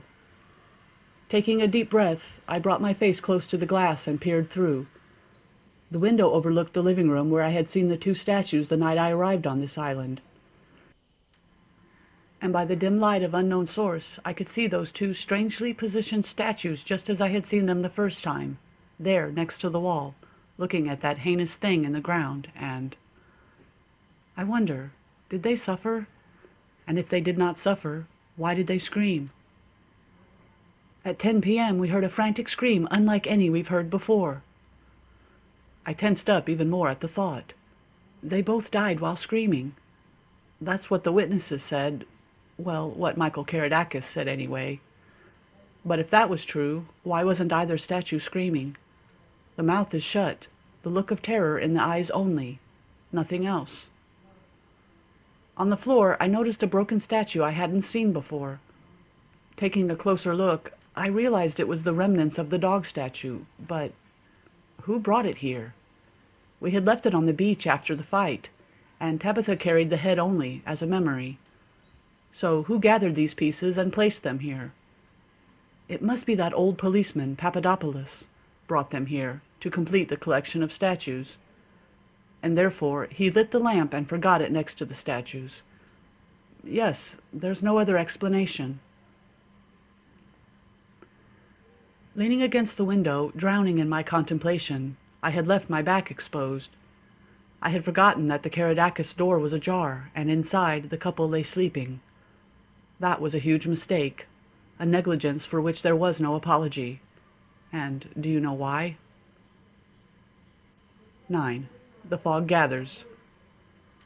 As the blow fell on the back of my head, I realized how foolish I had been. And before losing consciousness, I realized that in just moments I would be at the mercy of whoever attacked me and the miserable spouses sleeping in their hut. Then, when I opened my eyes, I was laying in my bed, the cheerful sunlight falling on my sheet. A familiar face greeted me in clear impatience. It was the old cop who had broken up the fight the night before. I asked no questions, as the story needed no explanation. But where is the couple? Luckily, Tabitha saved me from further tension and questions as she entered the room carrying a cup of milk. Her face was swollen and bruised, and behind her entered Michael with an even worse face. His hand was wrapped with gauze up to the wrist. "Are you awake, Rifat?" Tabitha asked in a friendly way, while handing me the cup of milk and helping me up. "I don't think you lost consciousness completely. It started with you blacking out, and then you got up and continued sleeping peacefully afterwards." What happened?" "An attack. They attacked the hut last night. They hit you and woke Michael and me, trying to force us to tell them where the head is. They would not believe it had just disappeared. They beat us badly and searched the place thoroughly, and then ran off." "And who are they?" "Unfortunately, they had covered their faces." I took a sip of milk, whispering in Arabic, "What a fool I am." Neither of the spouses blamed me for neglecting to shut the door of their hut, because all of us knew the attackers would have entered the hut regardless. But the questions remained. Where did the head go? Who stole it the first time? And who stole it the second time? We did not trouble ourselves much with the identity of the attackers. They were, simply, islanders. That answer would suffice as far as I was concerned. And in the morning we did the only possible thing. Carrying digging tools, we went to the gravesite, and Michael and I continued digging while Tabitha took photos of the carvings on the walls of the cave. More than once I sensed the heat of the flash shining in my direction. I would look at her in question, and without lifting her eyes from the camera, she would exclaim cheerfully, "It's a rare picture of you, covered in sweat and dust. I wouldn't miss it." At that moment, Michael's shovel landed on my shoe and I screamed in pain. And right away, the camera flash lit up and Tabitha and Michael laughed wildly at this funny joke, Tabitha commenting, "Here's a funny picture of you howling like a wolf." "You two are really crazy." We continued digging, the mounds of dirt piling up randomly on the sides of the cave. We both started to feel that this was a futile effort. But just a second. There's something. "Do you feel it?" "Yes." "Come, place your hand here and close your eyes. There you go. Did you see? Feel it? It's a copper hand, a clenched hand made of copper." And here we found the other hand. Should we open our eyes? Well, okay. I don't think Medusa's hands are as dangerous as her face. Intrigued, we stood staring at these two beautiful yet sinister things. They were clenched hands, copper covered in oxidation and a thick layer of dust from the years. Breathing hard and trembling, Michael said, "I think this proves Tabitha's theory, which is that this is the island of the three Gorgons, and the two heads we found do not belong to Medusa, but rather to her two sisters." "That's reasonable," I said, "as Perseus did not cut off Medusa's hands, or at least the myth did not mention it." And here I realized something new, something that was enough to change everything and save me all this trouble. But because I'm sure of my reader's intelligence, I won't mention this thing yet, so as not to kill the story with spoilers. But when you return home after midnight and find the door open and the lights on, with no one inside, then, despite that, you make nothing of it but enter the place to find a thief, and you only have yourself to blame. Why had I not thought of this before? Because you didn't expect that to happen to you. It was the most telling description of my current situation. And for the millionth time, I repeat, I didn't realize how foolish I was. In their hut, we sat contemplating the pictures after Tabitha developed them in the darkroom. A bunch of photos showing me digging like a mouse or screaming like a madman, and several other photos of the carvings on the walls of the cave. With interested features, Michael went on checking the photos. He regarded them closely, frowning a bit, by which I realized he was very focused. And while tapping the edge of one of the photos on his bottom lip, he exclaimed, "Nothing shows that this is the grave of Medusa's sisters, but at least now we know." I picked up one of the copper hands and flipped it over, saying, "I wonder how a delicate woman went about her usual daily life with these two hands. It would surely make it difficult for her to cook or do any knitting." "That's true," said Michael. "There are no obvious joints." Pouring some coffee for us, Tabitha commented, "Anyway, the story is finished. There is no head, and nothing has been proven. So it's time to turn the page and report this to the authorities in Athens." Michael looked at her nervously and said something in Greek. His eyes glistened with tears of anger. Tabitha placed her hand on his to comfort him, but he kept repeating some Greek word. "I really have to learn Greek. I have to." Tabitha said something close to his ear and then turned to me, explaining, "Michael believes this discovery is the case of a lifetime, and he sees it as his only chance, maybe his last, to become a famous archaeologist and leave this cesspool of obscurity. He's saying that leaving this discovery to the government half-cooked is like one who raises a child and then abandons it as soon as it learns to walk." With tears in his eyes, Michael turned to me and shouted, "After all this time? Let's wait a bit longer. Maybe things will get better." I agreed with him instantly, especially as I considered this emotional display unnecessary. He could say so without crying. It seems like I'll never understand the Greeks, ever. Returning to my room, I lit the kerosene lantern and lost myself in staring at the flame. There's a small project I must undertake, but I need help, and definitely not the help of this married couple. I rifled through my luggage and brought out what I sought. 3 books on the Greek language, 2 of them for English readers and 1 for Arabic readers. I would have to spend at least a week studying these books fully, and then, surely, I still wouldn't be able to read a play by Sophocles, but at least I would have a vague idea about any conversation happening in front of me.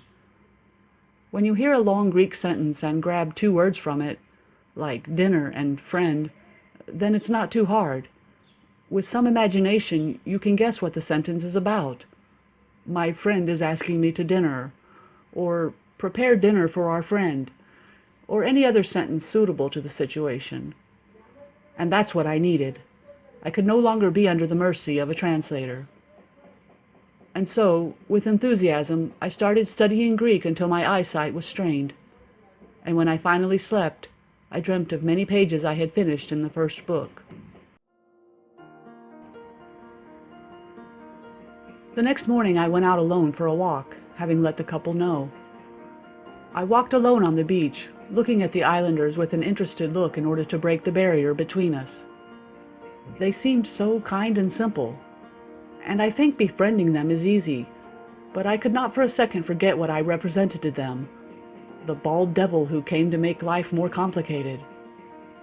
I needed to know these people, to ask them about the events of that night, about their own theory on the myth, about their relationship with the archaeologist Stavros Dendrinos, and about his relationship with his student Michael Karadakis and his wife. All of this could be solved if I could find one friend, just one. Plus, I would gain the inevitable enhancement in my newfound language. I was not concerned with Greek grammar and did not even try to understand the alphabet much. All I wanted was the minimal linguistic security that I had spoken to Harry Sheldon about one time in a Jamaican cafe. I wanted to understand, at least vaguely, what was being said in front of me, and this required someone to talk to. But who? And how? It seemed the solution was closer than I expected. I passed distractedly near a well, looking with half-interest at the beautiful barefooted girls filling their buckets while chatting and joking, a scene like something painted on an ancient Greek wall. And suddenly, one of them screamed and fell to the muddy ground. The other girls tried frantically to help her, sitting her up and trying, the idiots, to pour water down her throat. It was simply a case of fainting, possibly from low blood pressure. And the victim would get up eventually on their own, unless some idiot tries to sit her up and pour liquid down her throat, exposing her to aspiration. To be honest, I moved without thinking. Breaking through the lines of surprised girls, I bent down to rest the unconscious girl's head on the ground, sternly pushing away anyone who dared trying to make her sit up or drink water. In medicine, this is called doing no harm. As soon as you're sure the case in front of you is not a heart attack, for example, you must leave the unconscious patient be, where they are on the ground, without any further heroic trials. The supine position makes it easier for the blood to reach the brain, and the patient will sober up on his own, asking, "What happened to me?" And I was doing exactly that. And so, within seconds, blood started returning to the girl's cheeks. Her eyes opened, revealing a hollow expression. She had tan skin, blue eyes, and braided hair strewn about her face. A filthy handkerchief had fallen from her head, but she was still beautiful. She wasn't clean, but maybe her fall into the mud gave her that appearance. As soon as I observed her return to full consciousness, I helped her sit up and gestured to one of the other girls to bring me the cup of water she held, and I gave it to the girl. And with the aid of another strong-looking girl, we assisted her in sitting up, and silently we walked with the girl resting between us to her home. Inside her home, it felt to me that I was somehow near my own home village. A human is a human anywhere. The same old furniture, the chickens tripping you in the yard, the younger siblings playing in the sand, staring at us with curiosity, the old Greek woman wearing all black, which could have been my own mother, and, like my mother, if it was my sister who had blacked out, she started scolding the girl in rapid Greek, the meaning of which I could deduce without much effort. She was scolding her for going out without breakfast, or for wearing light clothing and catching the flu, or heavy clothing which made her overheat, or anything of the sort, which my own mother would say in this circumstance. The old woman poured some ouzo for me in a cup and presented it to me. I refused, with thanks, and said, "Karistopoli." The woman and her daughter's friend laughed cheerfully, and while moving her lips more than normal to convey the correct pronunciation, she said, "Christopoli, Christopoli." "Christopoli," I repeated, and like that, I spoke the first word to be added to my Greek repertoire. I had won a word, and, more importantly, I had won my first step toward the friendship of these people. The ice had started to break. And so I began a decent, friendly relationship with these villagers, and it seems that the hours I spent with this small, simple family grew gradually.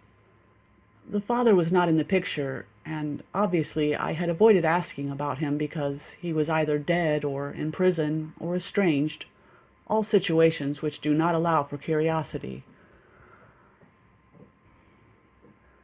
The girl, whose name is Irene, was a little teenage devil, closer to childhood than adulthood, and she, for no clear reason, considered that I had saved her life. As for the other children, they started enjoying my company. I would sit there in the sun, playing with the kids and speaking to Irene about everything in my newly acquired Greek. I would write down in Arabic everything she said, according to the pronunciation. Her mother offered me pies, which I ate happily. And gradually, the neighbors started accepting the reality of my presence and understanding that I am peaceful and would not turn into a vampire when the night comes. Why did I not be frank with the Karadakises about my little outings? I really don't know. It was just that hidden compulsion which pushes me to do very wise things without knowing the reason. The couple only knew that I enjoyed walking on the island alone for long hours every day. But in reality, I wasn't alone. Tabitha also started disappearing to only God knows where for long hours, as did her husband. Where did she go, and why? Afterwards, I understood everything. And what an explanation. 10. The hut and the stone glasses. Within a week or so, my Greek had vastly improved. True, my eyes were tired from long studying at night by the kerosene lantern, especially as I could not fathom who thought to teach Greek in these huge volumes. And true, my brain cells were burnt, but the result was amazing. My conversations with Irene as she played in the sand with her delicate toes had become smoother and much easier. On that day, I entered the hut to find Michael sitting at the table, writing something. Scattered in front of him were some meticulous stone items, unfamiliar to me. He gestured for me to sit and then picked up a stone fish from the table and mumbled, "You see this?" Reaching for it with some hesitation, I picked up the small body. It was one of those unknown fish we ate on a daily basis. Its eyes bulged out, and it was twisting in clear pain, as if caught in a fisherman's net. It was very heavy, and that means... Yes, the head had fallen into the Aegean Sea, and the fish had turned to stone. "Who found these fish?" I asked. "One of the fishermen. He was walking on the beach when he found loads of fish the waves had tossed there." I regarded the fish with interest and mumbled, "That's strange. The makeup of the seawater... What do you mean?" "Well," I explained, "it seems that Archimedes' principle on buoyancy doesn't apply to Greeks. A head sinks to the bottom, yet these fish weighing half a kilo each float." Surprise showed on his face, and his blue eyes widened as he demanded, "What are you implying?" Ignoring the protest on his face, I lit up a cigarette casually and said, "It's a joke, that's all. And once again, I feel that there's some kind of plot at work here. Someone put these fish on the beach on purpose, so that we would assume the head is in the depths of the sea. And that's not all." And I placed the fish on the table and went on. "The two copper hands, when I found them, it occurred to me that it would be possible for any trace of welding to show on Medusa's hands. I thought nothing more of it, but it's a very important point. Those hands were made of two solid pieces welded together to make each hand, and it shows, despite the sculptor's best efforts at treating the copper chemically to give it that ancient-looking patina." He looked at me with a frown, signs of interest showing on his face, but I continued. "And another, more important point, which came to my head before I got attacked last night, and now it comes flooding back for me to remember. All of Medusa's victims died screaming, yet we did not find a single screaming statue. And do you know why?" And I blew out my cigarette smoke and went on. "Because the genius sculptor had no idea how the victims looked when screaming. He was keen to match their features carefully, but the faces would have been completely distorted if he had sculpted them screaming, and so identifying them would be very difficult. And secondly," I said as I pointed at my glasses, "the glasses.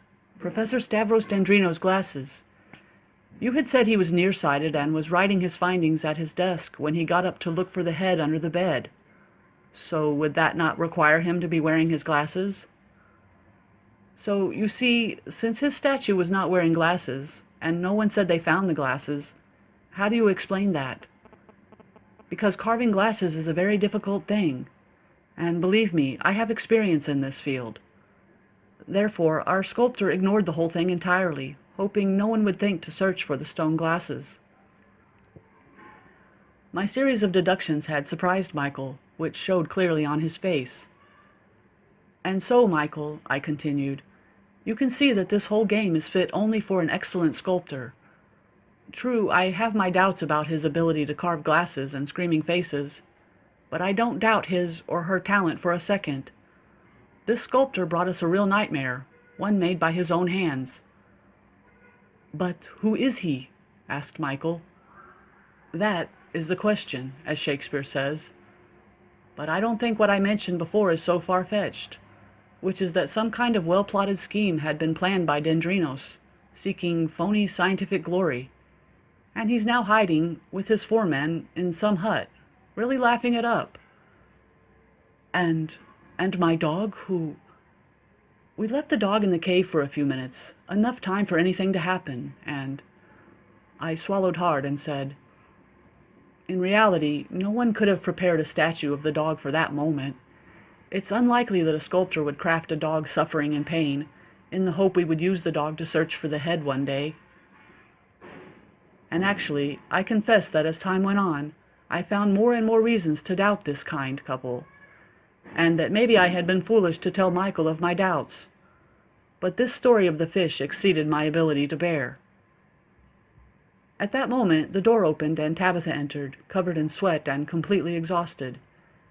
In her hand she held a thick leather bag, and as soon as she saw me, she threw the bag carelessly on the floor and waved at me, saying, "Hey." "Hi." She sat at the table and picked up the stone fish as Michael looked at her and said something to her in Greek.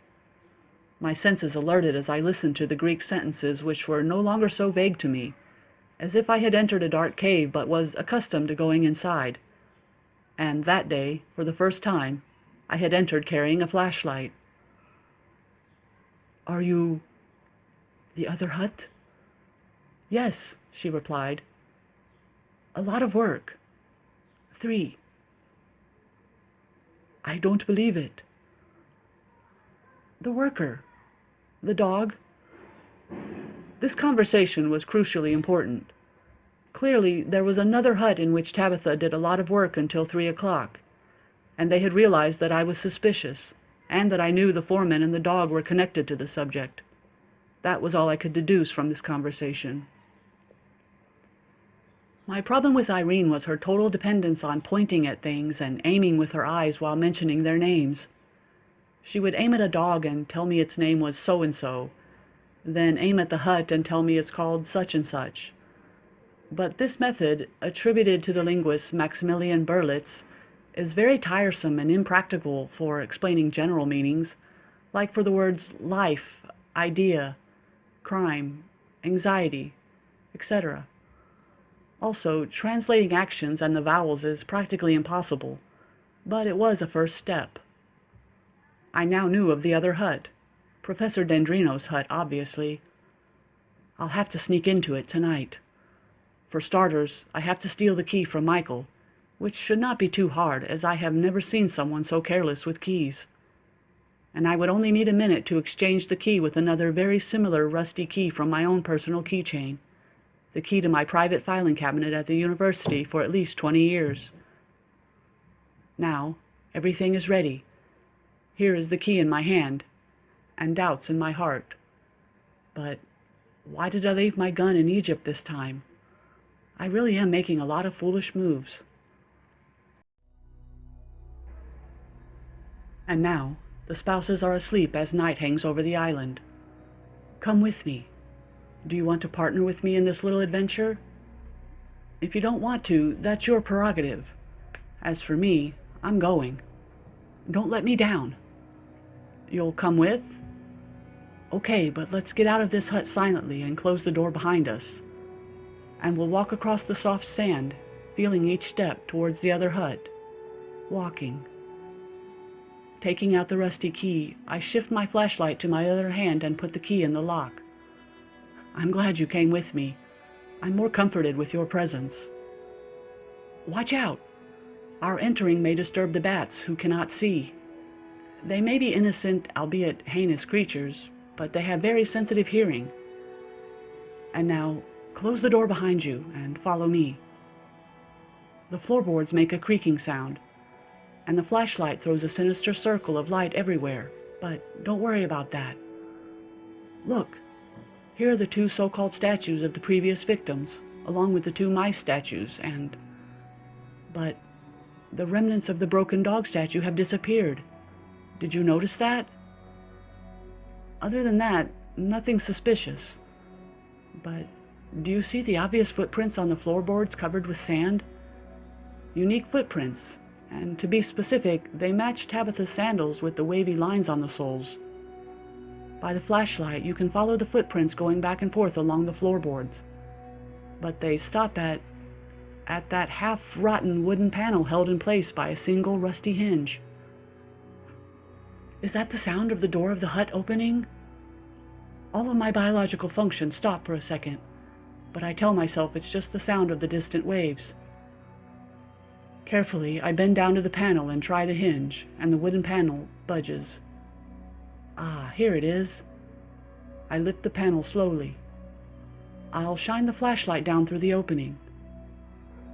Underneath is what seems to be a dark cellar. So this is the place that Tabitha visits secretly, and it holds the explanation for everything. Should I go down? Okay, why not? After all, I'm sure the couple is asleep. Plus, you're with me, and that's enough to keep me from freaking out. Bending down on my knees, I put the flashlight in my mouth and push my body into the narrow opening, feeling very out of shape from years of a sedentary lifestyle. And throwing caution to the wind, I drop down to the floor below. From the short height, I fall onto the sand below, and as soon as I regain my balance, I start checking this place. It's a small cellar, its walls supported by haphazard wooden beams, and my head almost reaches the opening through which I entered. Getting out of here won't be easy, but it is doable. I look around me slowly. Cans of preserved food buried in the sand, a bunch of empty bottles, sculpting tools thrown carelessly here and there. So this is the atelier. At my feet I see familiar pieces of stone, the remnants of the dog statue. So that's why they hid the pieces, because the break in the statue clearly shows the wire framework inside. No one noticed that in the dark, but the sculptor's experienced eye caught it. Slowly, I lift the flashlight and see a statue of me, screaming from pain. For a few moments I'm thrown off guard, but I quickly regain my composure. It's a weird feeling seeing yourself as a life-size statue standing with one of your hands holding a lantern and the other shielding your eyes. This statue is very lifelike. The sculptor did not forget this time to add the glasses. Even the clothing captures the folds and wrinkles, as if its owner was walking by the beach. And on the face, the distorted features depict a mixture of pain and fear. And at the feet, I find 3 familiar photographs, the one Tabitha took of me playfully days ago. Ah, those bastards. This time they didn't forget the glasses. And here, a clear photo she took of me as I shouted when Michael pretended to accidentally hit my foot with his shovel. So, Tabitha is the genius sculptor who crafted a statue of me using the photos as her guide. Well, yes, during our college days, as she herself admitted, she was known as a talented devil, very good at drawing, sculpting, and writing poetry and stories. And she has channeled something of Matisse, the genius French sculptor. But I had forgotten. Why did they do this? What is the secret of this evil change in her character? I don't know, and I don't have an explanation for all of this. But there is one truth. They have prepped everything for my disappearance. The next victim of Medusa's head is already marked. And that victim is me. Lost in thought, I returned to the hut. I made sure to erase my footprints and lock the door. I started to realize that I was in a dangerous bind. For some reason, they had decided to get rid of me, and decided to make it look like a tragic accident that struck me while I walked on the beach. Suddenly, I would find Medusa's head, which the waves had thrown to the beach. And this would obviously happen at night, as I was carrying a lantern.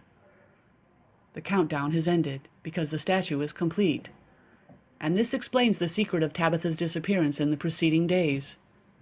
And it means my end will happen in the coming hours or days. And after what I said to Michael, they have no reason to hesitate about me further. I represent a grave danger for them. Should I run? Should I call the cops? There's only one possible solution. This is no time for heroic maneuvers. But maybe keeping the situation status quo is the best solution for tonight. Some sleep won't hurt as long as I keep my room locked properly and as long as I am careful. And so I slept. But what sleep? In the morning I sat at the breakfast table, glancing tensely at them while trying to keep cool as much as possible. What hypocrisy! They want to kill me, and I know it, but here we sit acting like gentlemen. Carefully, I had managed to return the hut key to Michael's keychain and retrieve my own. Tabitha poured a cup of milk and gave it to me, and then poured another one for her husband. I brought the cup to my mouth and almost drank from it, but I noticed something. Why did she choose this big, unique cup for me and give Michael the other one? And why is she avoiding looking at my eyes? And why are her lips trembling like that? I took only a small sip from the milk as I listened carefully to what Michael was saying. Is that the cup? Without looking at either of us, she answered, Yes. Milk. Dies in minutes. 11. The cards are revealed. My brain went into overdrive. I have several solutions in front of me. To refuse to drink, or to spill the cup like an idiot, or to leave them and run. But my frantic mind was unable to weigh these solutions. While starting her breakfast, Tabitha asked sweetly, What's wrong, Rifat? Did you suddenly acquire an aversion to milk? What a snake. All this sweetness and kindness before killing me? Well, what can I do? It's not wise to stir their suspicions, as that may push them to use other methods. Michael is very strongly built, and his wife is holding a bread knife. And my confronting them will not end well for me. Old, skinny, short of breath me. And so the only solution seemed possible for me. I reached for the cup and knocked it over, spilling milk all over the table. I apologized profusely while trying to dry the table with a towel. Seconds passed, and then I lifted my eyes only to meet a cold, cruel look in Michael's blue eyes and a cruel, victorious smile on Tabitha's thin lips. Michael's voice came out as cold and calm as his looks. So, you do understand Greek. I looked at him, stunned, but he went on calmly. There is no poison in the cup. It was just a simple test to ensure us you do understand Greek. And you've passed the test, or, more like, flunked it. I looked at them in surrender, asking, You guessed it? With the same cruel smile, Tabitha answered, It's pretty simple. At the beginning, you would listen to our conversations in Greek with that glassy, empty look of those hearing a conversation in a language they don't understand. That look of tension and worry that one might be the topic of the conversation. But in the last few days, your look has changed. It's not as empty. It speaks of some understanding and participating, though you've tried to hide it. Plus, said Michael, I have my sources of information on this island. It was stupid to think you could visit that family and learn Greek from them. Why didn't you ask for our help? Of course, because you did not want us to know that you know. And why? Because you wanted to spy on us. And why spy? Because you were suspicious. Tabitha regarded me cunningly with the same smile and said, Michael and I think we know what you know. but we want to hear your opinion on the matter. Come on, don't be shy." I rose from my chair tensely, planning on running. But here, I noticed something in Michael's hand which made me realize their offer could not be refused. In his hand he held a sinister black gun with a longer-than-expected muzzle pointed at me. That must be a silencer, the kind I've seen in movies. And in Michael's eyes I saw the truth. I'm not going to make it out of here alive. I lit up a cigarette, knowing that neither of them would object this time. And returning to my chair, I said, "Okay, I'll talk." Michael brought the muzzle of the gun down, but kept it aimed in my direction. He gestured for me to continue, so I went on. This was all an attempt to get rid of Professor Dendrinos, whom I assume was threatening you for some reason. Maybe he had evidence which implicated you in something, like smuggling artifacts, for example. Isn't that so? True. You're not so far off. Continue. And so, I went on, the hellish thought was born, one that only a talented writer of horror stories like Tabitha could conceive. Why not revive the legend of Medusa? All you need is a statue or two, and the mummified head of a monkey with some snakes sewn onto it. It must have been a disgusting job, but this crazy idea had taken control of you, and you bet that no one would pass the psychological barrier and look directly at the head, and photos would reveal its fakeness to a certain extent. Which means, Tabitha demanded, it means you started making preparations. I don't know if you killed the foreman or hid him somewhere, but the statue along with the terrified scream did the trick. And you left the assessment of the situation to the old jumpy professor. You made a bet, and you won the bet that he would write down his findings in his diary with his own hand. Proof that cannot be ignored. And that night, when he realized there was some kind of trick, Michael entered the hut and killed him. And then he put the pre-made head under the bed. You managed it just as you envisioned it. And Tabitha crafted 2 statues of mice to support the idea of the bag opening. And after hiding the body, Michael screamed and jumped out of the window before help arrived. Then, as expected, the innocent couple appears at the hut, coming running to aid the professor. Actually, the bag incident really happened. It was a beautiful coincidence. And Nikos? Did you kill him? On the contrary, the foreman helped us set the scene perfectly. He placed his own statue in the gravesite days before that, for him to discover. And where is he now? I asked. What a question. In one of the 2 cellars under the hut, waiting for this charade to end, to escape with us to the U.S., away from his life of poverty and his rude, talkative wife. Luckily for you, you found the other cellar and didn't meet him.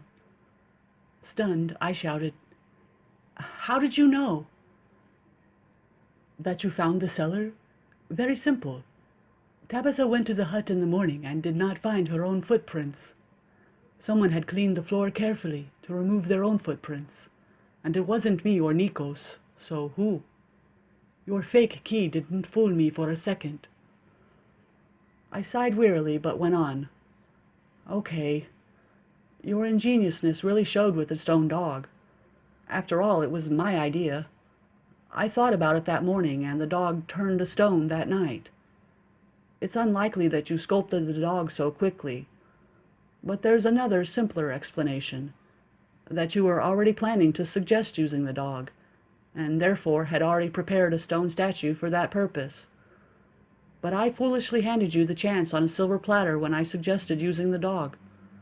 And so the plan was easily implemented, and I think Nikos placed the statue there the second we left the cave, shielding our eyes. I really hope you're not so evil as to have killed that innocent animal. With resentment, Tabitha exclaimed, No way! What do you think we are, butchers? He's playing right now with Nikos in his secret hideout. I threw my cigarette on the floor and continued. Now we come to the head's disappearance. It was the only possible solution, because you wouldn't dare leave the head in the grip of science, which would have no mercy. Thus the head must disappear. On the night the professor turned to stone, and the night the same thing happened to the dog, Tabitha did a good job tricking me by replacing Medusa's head with the dog's head in a split second. Did you exchange the head before or after taking the pictures, Tabitha? Before, of course, she replied. When you looked away from the box. The photo was made previously, dear Rifat, and if you had better powers of observation, you would have noticed I was wearing my ring in the picture. But in reality, I wore no ring at that time. Her husband smiled, saying, Men don't notice such things, my angel. That was my good luck, I said, while piecing the picture together. Of course, Nikos was your guardian angel who gathered the remnants of the dog statue and took it to the hut that night. Of course. I sighed wearily. Their game was airtight, and the inevitable result was eliminating the pesky professor. And no one would look for his body after today, as the whole story would be considered an unexplainable phenomenon printed in the Book of Guinness. And the name Michael Karadakis would enter the books of archaeology, instead of being written on a sentence of hanging. A well-played double whammy, really. And it was pre-planned very carefully but for that bald devil who suddenly appeared, ruining the ruse with his deductions instead of confirming it. And so getting rid of me became inevitable, in the same clean way which would aid and not debunk the Medusa myth. And now they had no choice but to kill me. They would place my statue on the beach to tell the miserable tale of my finding the head which the waves had thrown to the shore. While fixing something on the silencer, Michael smiled and asked, What are you thinking about? About escaping. The couple exchanged a devious look, and Michael commented, No hope. I can remove all evidence of your statue, Rifat, and hide everything that led you to the truth. And you can tell your complicated story to the police without a single shred of evidence. Your word against mine. But that would open doors which should remain closed, and the cops would find loads of loopholes in my situation. They're quite able to prove the evidence of sculpting within the professor's statue, and able to find the sellers, and they would find hundreds of fingerprints that should not be there. They'll sweep the entire Aegean Sea, searching for the professor's corpse and the claimed head of Medusa. The police are tyrants, and it's not in my interest to involve them in this story. Don't you agree? Yes, I answered. It's impossible to fool the cops. Therefore, Michael said, let's end this story quickly. And he lifted the muzzle of the gun to my head. No, I didn't die. Of course not. Otherwise I could not have told you a single word of this story. I simply fell out of my chair, blacking out from fear. Of course, that's what I faked. One of the lenses of my glasses broke during my fall.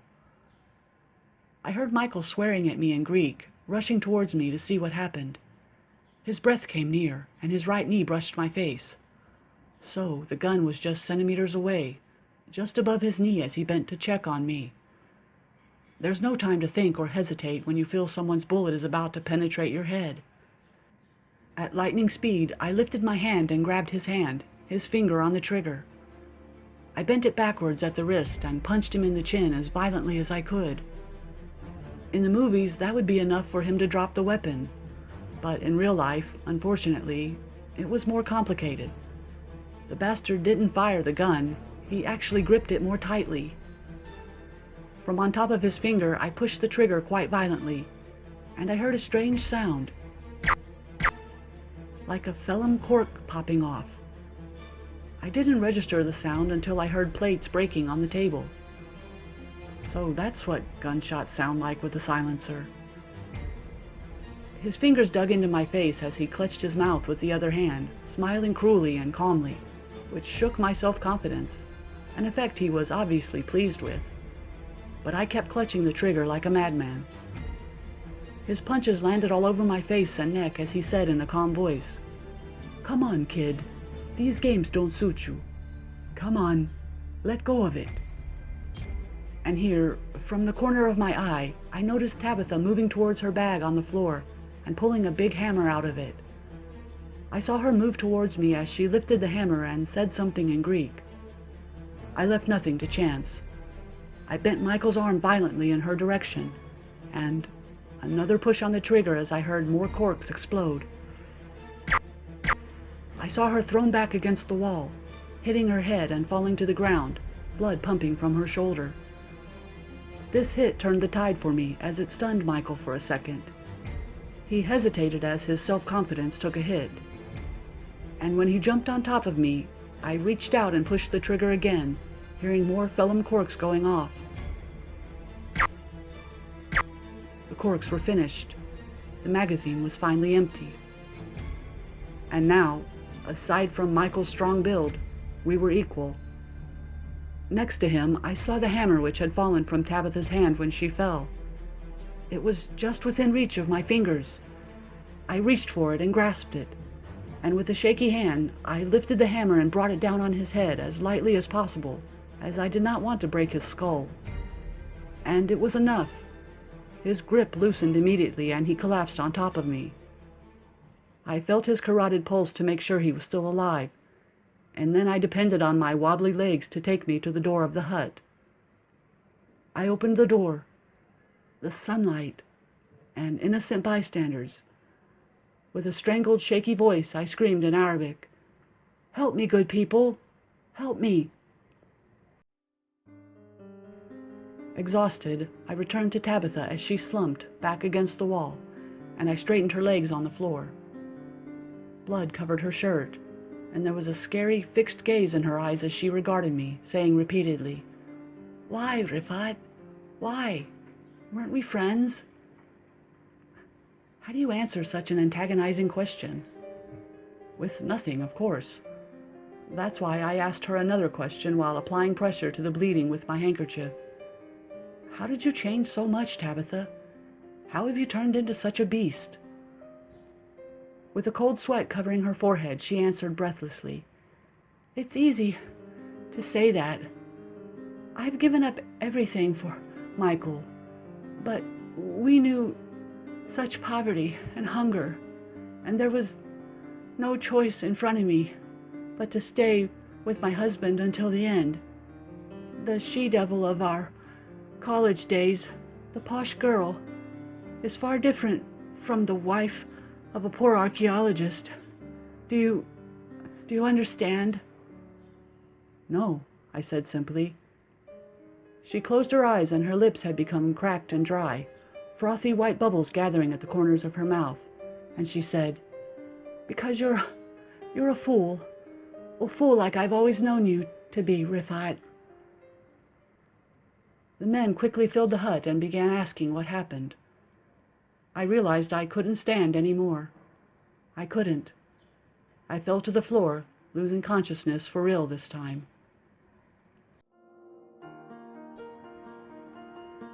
Closure. No one died. Michael recovered from the concussion, and Tabitha survived the 2 gunshot wounds to the shoulder. And explaining the situation was very difficult at the beginning, as the islanders thought I was the attacker of these 2 sweet spouses. But one look at the other hut and the contents of the 2 cellars, the sculpting tools, the statues of me and Tabitha's dog, and Nikos himself, made everything clear. And when the police Zodiac came to take away the couple, I went over and shook Michael's hand politely, telling him, "Next time, don't build your game on atheist myths, because that ruins the whole thing." Then I looked out to the sea and whispered, "And that, of course, is if there is a next time." Her hair blown by the wind, Tabitha said in her bullying way, "Our biggest mistake was inviting you. We thought you'd be a witness with us, not against us." "You forget, my friend. I'm just an amateur looking for myths to debunk. And anyway, I owe you the cost of my ticket. It's only right." "No need for that," she said. "It was the least we could do for a dear old friend like yourself." "Well, if you insist." They were put into the police Zodiac, and the engine roared as it pulled away. They did not look back at me for a moment, but I watched them until they disappeared from my sight.